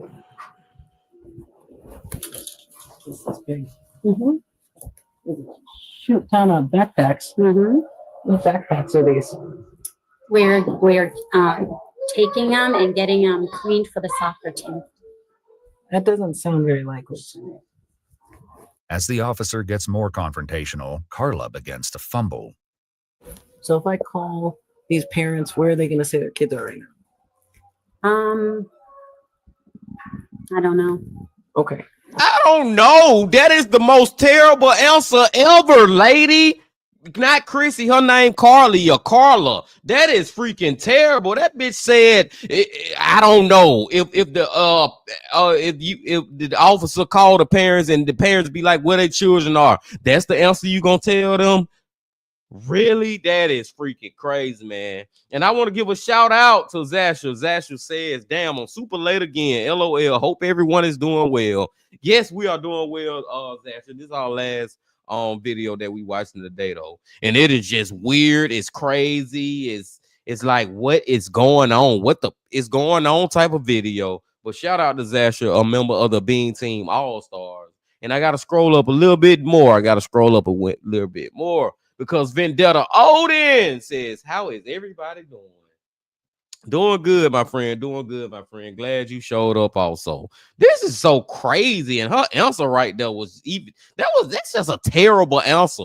You gonna tell the parents you don't know where they freaking children are? That's really what you gonna tell them? I'm going to have you step aside. I'm just going to get some of that information off of there. Talk to my partner here for a second. She's hiding those backpacks. Where are these kids? Numbers on all these backpacks. Let's figure out. There's the shower. In the shower, there's a baby car. Where are these kids? Especially for babies. I don't know. There's diaper bags, there's little backpacks. Try calling the mom with this. Where are these kids? She's being extremely. This was covered with this, and she was trying to sit on it. Outside, the other officer collects information from Christina Swagger, or Chrissy, and Carla. 9-3 switching door.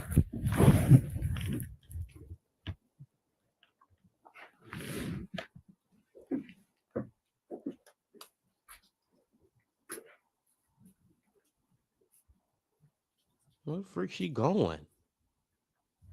Where is she going? Hey, ma'am. You know, walk back over here. I just want you to hang out in this area. Do you want me to stay here with you? No, I'm good. I mean, I can. Doesn't matter to me. I have nothing to do. While Officer Parker makes sure no one wanders off, Officer Landon tries to contact some of the parents from the information on the backpacks before resuming the house search.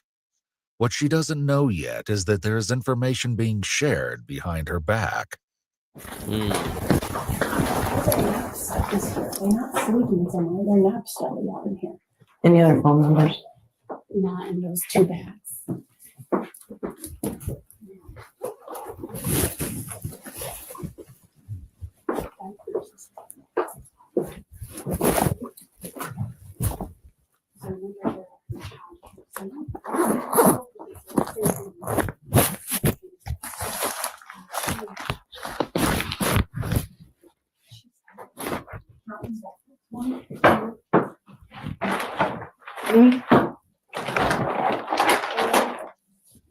Her daughter's the one that left out of here this morning. 9, 10, 11, 12, 13 kids' backpacks. She said she's having them cleaned for the soccer team. While the situation continues to grow murkier inside, Officer Parker continues to supervise Carla and Chrissy. After you make sure all the kids are we still staying here or what? I don't know. I'm just here to back up you here. haven't found any kids. Like, what is? I just need to know where things are going and what. Sure, I don't know. Okay. I just got here. I haven't spoken with the other officer yet, so I wouldn't be able to give you an accurate answer because I have no idea. Ma'am, Oh, yeah. Sorry. can I have you step out here now? Yeah, of course. I'm so sorry. Thank you. She goes, he wasn't here. I said, we're not arguing semantics here. No. These kids are here. Is there a basement somewhere?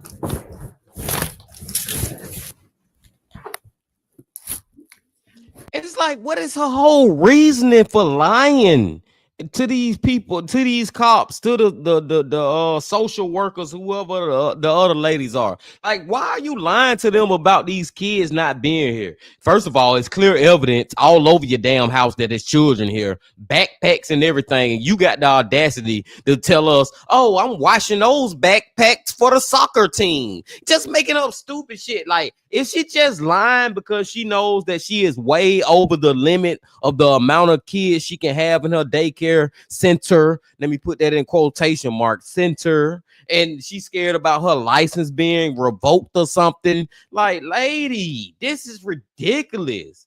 Yes, Inflow, because she gonna get her business closed down. But at this point, man, I feel like it's getting closed down regardless, lady. Now release the damn children. The gig is up.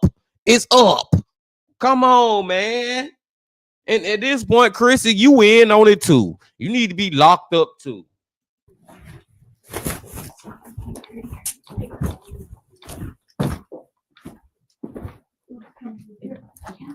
Like, where? Yeah. It's playing down here. Maybe I forgot something.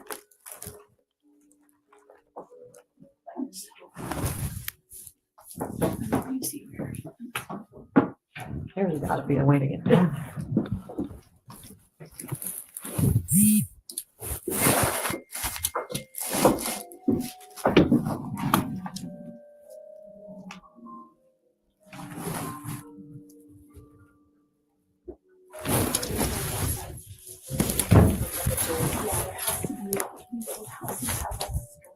I'm calling my sergeant. This is weird. With more concerning evidence discovered, Officer Parker keeps his eye on Carla. I'm gonna go use the bathroom. Ma'am, you can probably Wanna hold it. come with me? You can. Follow me.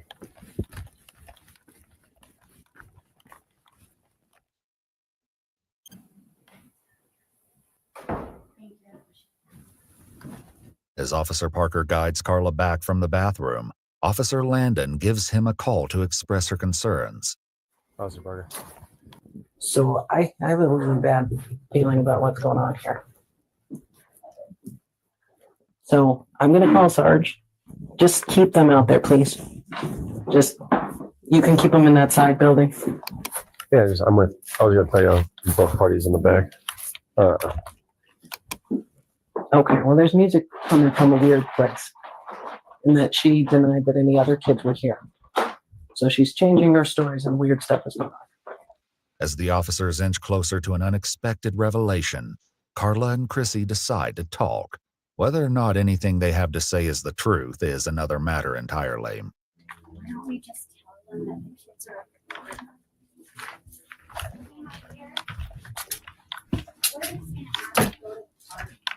She says all the kids at the park.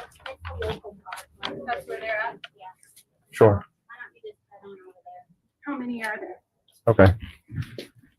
Okay. We hear music I playing can do that. downstairs. How do you get downstairs? Yeah, they're both clear. There is no downstairs. There is. Oh my God. They're over at the park. Where, what's downstairs? Oh my God, man. The lady said we can hear music playing downstairs. And Carla got the audacity to sit up there and say there is no downstairs. So where the hell we hearing this music come from, lady? Like at this point, man.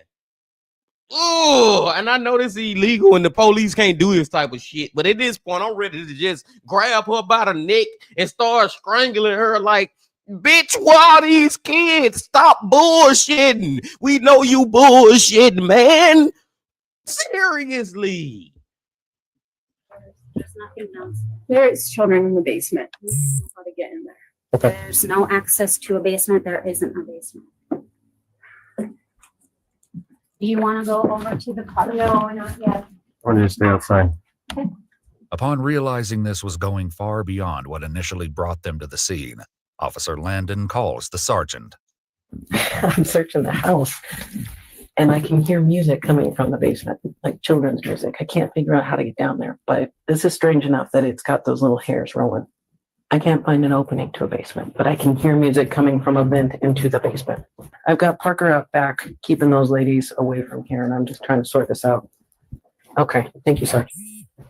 And you know what? I'm at the point where I'm hoping that this basement is an actual basement because they can't even find it. So what I'm really trying to say is, did she just create some type of makeshift hole that she got all these children in? I hope that's not where we going. But some type of like just makeshift hole. Just I hate to even say imagine this, but imagine 20 plus little kids down in this like hole, and maybe they got little toys and the pianos that they playing with and stuff. But the environment might not even be safe down there. It already is a secret door.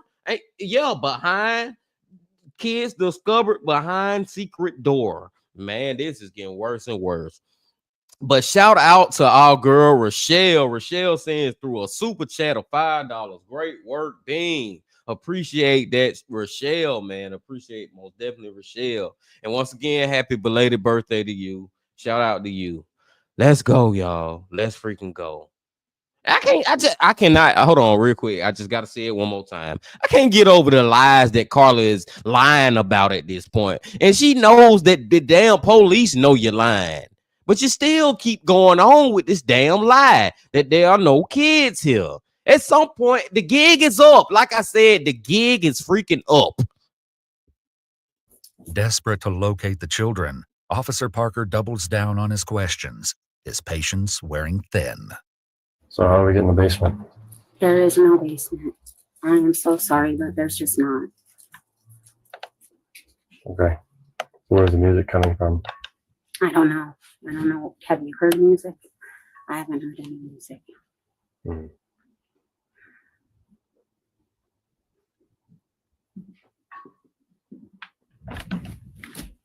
going to put you in handcuffs if you stop following my instructions. Sit down and.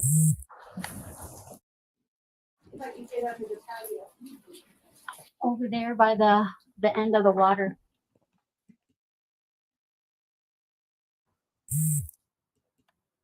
I stood up. I'm sorry. Sorry. Yeah. The only reason I'm having you sit down is you seem very nervous. You're wandering around and not paying any attention to what I'm telling you. I'm sorry. Appreciate it. There's windows that go downstairs. And she's saying to get to it through under the deck. And we said, how? And she won't. There's blinds on the window. Right Under here. the deck, and magically that music stopped.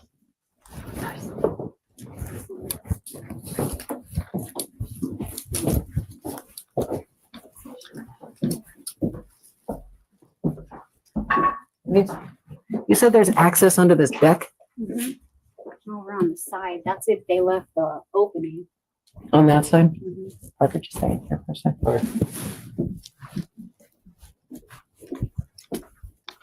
Like through here and down, or how? On the other side. So out and around. Okay. On the other side, from the front. Does this gate move? Carla, how do you get between the two? Let me just be frank with you. I don't care about licensing. I don't care at all. The kids are at the park. I've And told why them. do I hear music coming from down?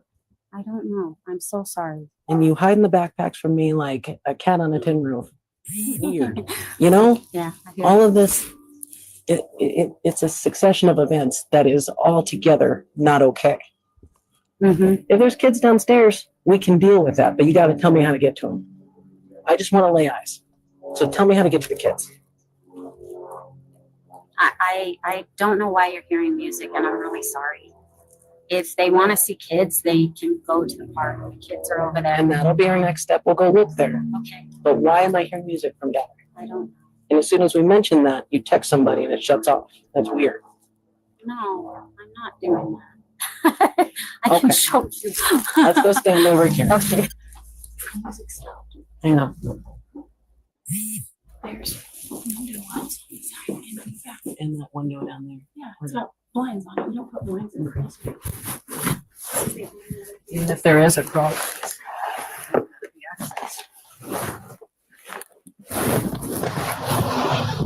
More time has elapsed as Officer Landon continues to search doggedly for a way into the basement. Just then, Officer Parker notices something that sends a chill down his spine. Hear that kid crying? Yes. He Oh, hears okay. Well, I don't know where. Just from when I was standing here, I heard a Yeah, small I kid. heard it Maybe too. from like maybe behind me. right here. You know how's it? You guys Oh. have a search warrant? You know, at this point, we're looking for kids. We're concerned for the welfare of kids. And until we find those kids, we're here for exigent circumstances. So if you want us out of here, tell us where that basement is. We heard a kid crying. I just heard a kid crying like 6 seconds ago. Maybe 10 seconds ago. Listen, this started small and it's going to get bigger and bigger and bigger until you tell us where those kids are. How do we get to them? They're at the park. Then why are we hearing kids coming from your basement? As Carla continues with the facade, Officer Landon returns to her frantic search of the house, but it's Officer Parker who's about to make the discovery they've been hoping for.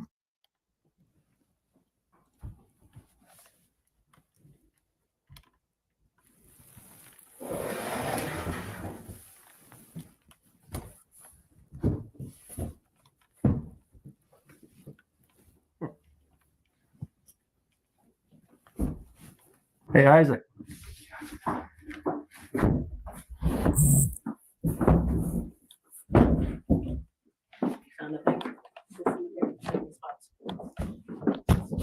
Turns out there is a basement. As they make their way into the hidden room that reeks of the smell of soiled diapers, officers are going to make an unbelievable discovery.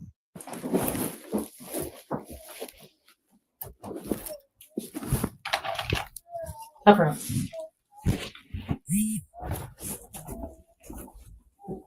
Cuff her ass now, immediately. Y'all should have been cuffed her, but there's no more evidence we need now. Cuff her ass. Who are you?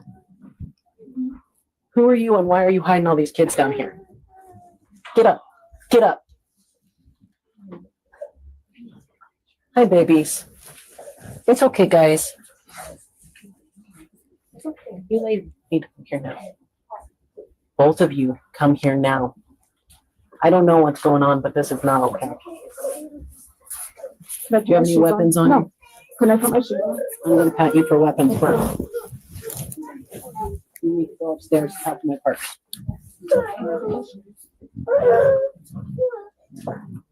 Ma'am.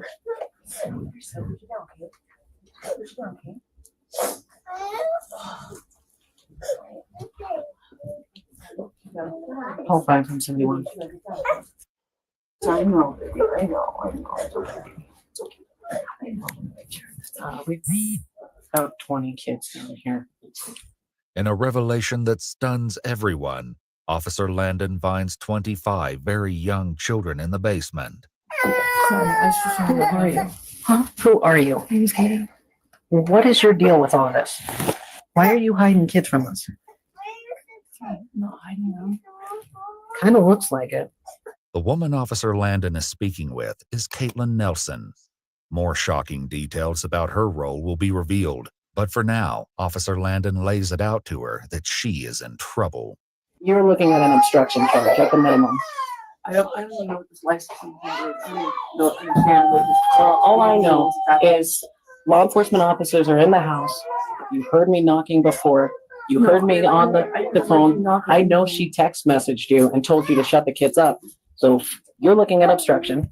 I know you're watching the kids now, so I'm not going to ask you to pick the kids up. Okay. I need to list all these parents. I don't know all the parents' names and stuff. I don't know. How long have you worked? I've just been babysitting. That's all I've been told. For how long? For maybe a couple months. I'm gonna turn the light on. Let them come out of here. Ladies, are you going to be okay with these kids for a second? Yes, we'll let them come out. How long have you guys been down here? Not very long. Like how long is not very long? Give me an estimate. I don't know, like an hour. Okay, maybe. Okay. I'm not sure. Well, we were like all sleeping, so. While Katie claims they were hidden for maybe an hour, a later affidavit for Christina Chrissy Swager states that Carla told them to take all of the children inside to the basement earlier that day. While it's unclear how long the children were down there, it seems to have been longer than an hour. It appears that all of the kids had been dropped off like normal, and Carla and her staff panicked once the licensing officials arrived, followed by police.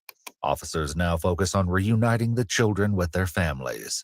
If you will help me get unhandcuffed, I will get all of these parents here to pick up these kids. Okay, we can handcuff you, but if anything squirrely happens, it's not going to be good. Nothing squirrely. I promise. Can we take care of our babies? We're going to get the parents on the way. I don't know that you guys are fit to take care of babies because you hide them in the basement. Stop moving around. We can change their diapers. We can get them Yeah. something to There's eat. 2 ladies here that are working. And that's what. They don't know these 2 ladies. No, so they're Look, all they're all freaked out. These freak ladies, out. Just start I'll calling stay, parents. I'll stay right here. Just start calling parents. Can wait for the okay, just hear me out. I get it. Okay. Yeah. I get how you feel about me. Just listen. These 3 ladies can take care of those little guys, and I can get their parents on the phone. I can sit right there and we can get them out the door to where they belong. Okay. Can we work as a team to do that? All I know is once these children get back with their parents, they'll never be back in y'all freaking custody. This'll never happen again. But Officer Landon is not in the mood for negotiation and knows better than to give in to Carla's act. Why are we here? Yeah. How did we get to this point? That you're hiding kids in a basement and you're not being honest with me. If the kids had supervision and it's just that you have too many kids, that's not a crime. I don't care. But when you're preventing me from doing my job and you're creating physical obstacles for me to do my job, And I did all of that's that. when I care. Okay, I did all of that and I'm guilty of all of that. So just go. Just go. Katie, what? Stand up for me. Okay, I'll your back, okay? What's your middle name? Can't put my stuff in my pockets. Okay. No, it's all down. Put it down right there. Can I put my skirt down? No. Oh. It turns out Caitlin Nelson has a long rap sheet. In fact, there was an active warrant against her at the time of this incident. As parents receive calls to pick up their children, Carla has some news to share with them. If you're unable to come quickly, don't worry. Just come when you can. They're closing the business down. So if you don't have to rush though. Later interviews with parents highlight more horrific details about their children suffering from nightmares and not being able to sleep in the dark. Carla Marie Faith was found guilty of 26 counts of child abuse without injury, a felony count of attempting to influence a public servant, and another misdemeanor charge of obstructing a peace officer. She's been sentenced to 6 years in prison and is currently eligible for parole with the hearing set for August 2025. Caitlin Nelson pled guilty to 26 counts of child without injury and 1 felony count of possession of controlled substances. Though she failed to show up for her court date, something she's done for several charges in the past, Caitlin was sentenced to 365 days in jail, with credit for 135 days of time served and 4 years of probation. The probation requires her to complete a substance evaluation and comply with the recommended treatment, monitored sobriety, complete a child evaluation with the recommended treatment, and do 200 hours of community service. Christina Chrissy Swager had lied to police earlier and was actually an employee at Carla's daycare center. She was convicted of 26 counts of child without injury, a felony count of attempting to influence a public servant, and a misdemeanor charge of obstructing a peace officer. She was sentenced to 2.5 years in prison, with an additional 3 years of parole, which she is currently on.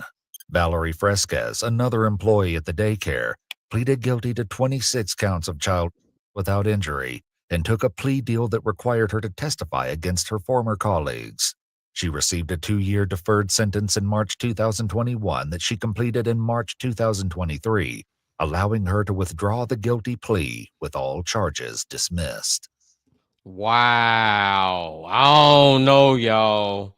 I don't know, Bean Team, if I'm good with those freaking charges, man. I don't freaking know. Because this the thing why I say that. This the main thing why I say that. It's because all of them was how you get charged with 26 counts of child abuse. You know what I'm saying? 26 counts and plus multiple other charges, and all you get is, I think the most that one of them got was 6 years, and her parole is coming up in August, which is next freaking month. Like, I don't know, man. Feel like we could have did a little bit more on that one, Bean Team. A little freaking more, man. But I digress, Bean Team. We have almost been here for 2 hours and 30 minutes now. Shout out to EWU Bodycam one more time. That was a great video. I see now why it has 20 million freaking views. It was freaking crazy, man. My girl Diana said, what? 6 years? That is not enough for me. Hopefully she can no longer watch children at least. Great comment, Live. Great comment. Hopefully all that daycare is done with. I know I may have been taking it too far, but I was almost like, especially for Carla, like she need to be on the registry. Well, she can't be but in a certain vicinity of schools and stuff like that. I don't know. Maybe I'm taking it too far with that, but y'all get what I'm saying. Rochelle said that's not enough time. Maybe life was harsh, LOL, but don't hurt kids. Yeah, I don't know. They should get life in prison, most definitely, but more than 6 years, I guess. I guess we can give them more than 6 years. Chrissy, you should have just spoken up. Chrissy was lying from the beginning. Oh, I don't work here. I'm just a friend. And I think it was Diana who brought up a great point. Like, you were just a friend, but this parent, when she came to pick up her child, she clearly already knew who you were. This was not her first time seeing you. Rochelle says 18 likes. Let's make it higher. Yeah, we got 22 people in here, man. So we should at least have 22 likes, Bean Team. Make sure y'all hit that like button. Lobby said, yeah, I'd be like, oh yeah, they're in the damn basement. Like, And then it's crazy when you go down to the basement, come to find out she got damn people. I think it was 2 other women. No, it was 1 other woman down there in the basement with the damn kids. She in on it too. She was the woman that Carla had text to tell the baby to stop crying or stop playing the piano or whatever. Like all of them just in on this freaking craziness. It's her ability to triple down and just keep lying over and over. I don't know. I feel like she should get more. Great point too. Diana always coming with the great points. From the very beginning of this video, Carla was lying and lying and lying and lying and lying and lying. Y'all remember at one point she kept trying to tell us that the damn kids was at the park. And we hearing goddamn music coming from the basement. We know about how you left off with this man and ran away, jumped over a fence when you realized that the police and the social worker was there and all that. Like, she was with a lot of freaking lies, man. A lot of freaking lies. M-Flow said, yay, good live stream being team. Appreciate that. M-Flow. Lively says, woo, woo. Rochelle says, good night, everyone. God bless y'all. Have a wonderful week. And I digress, my friends. That's a great way to end it off with our girl Rochelle comment. I'm gonna let y'all get up out of here, but before y'all leave, just please hit that like button, comment, subscribe, and do all that if you ain't did that yet. And remember this. Wrong thing. Love, peace, and happiness. Stay safe. Don't stop. Keep going. Yeah.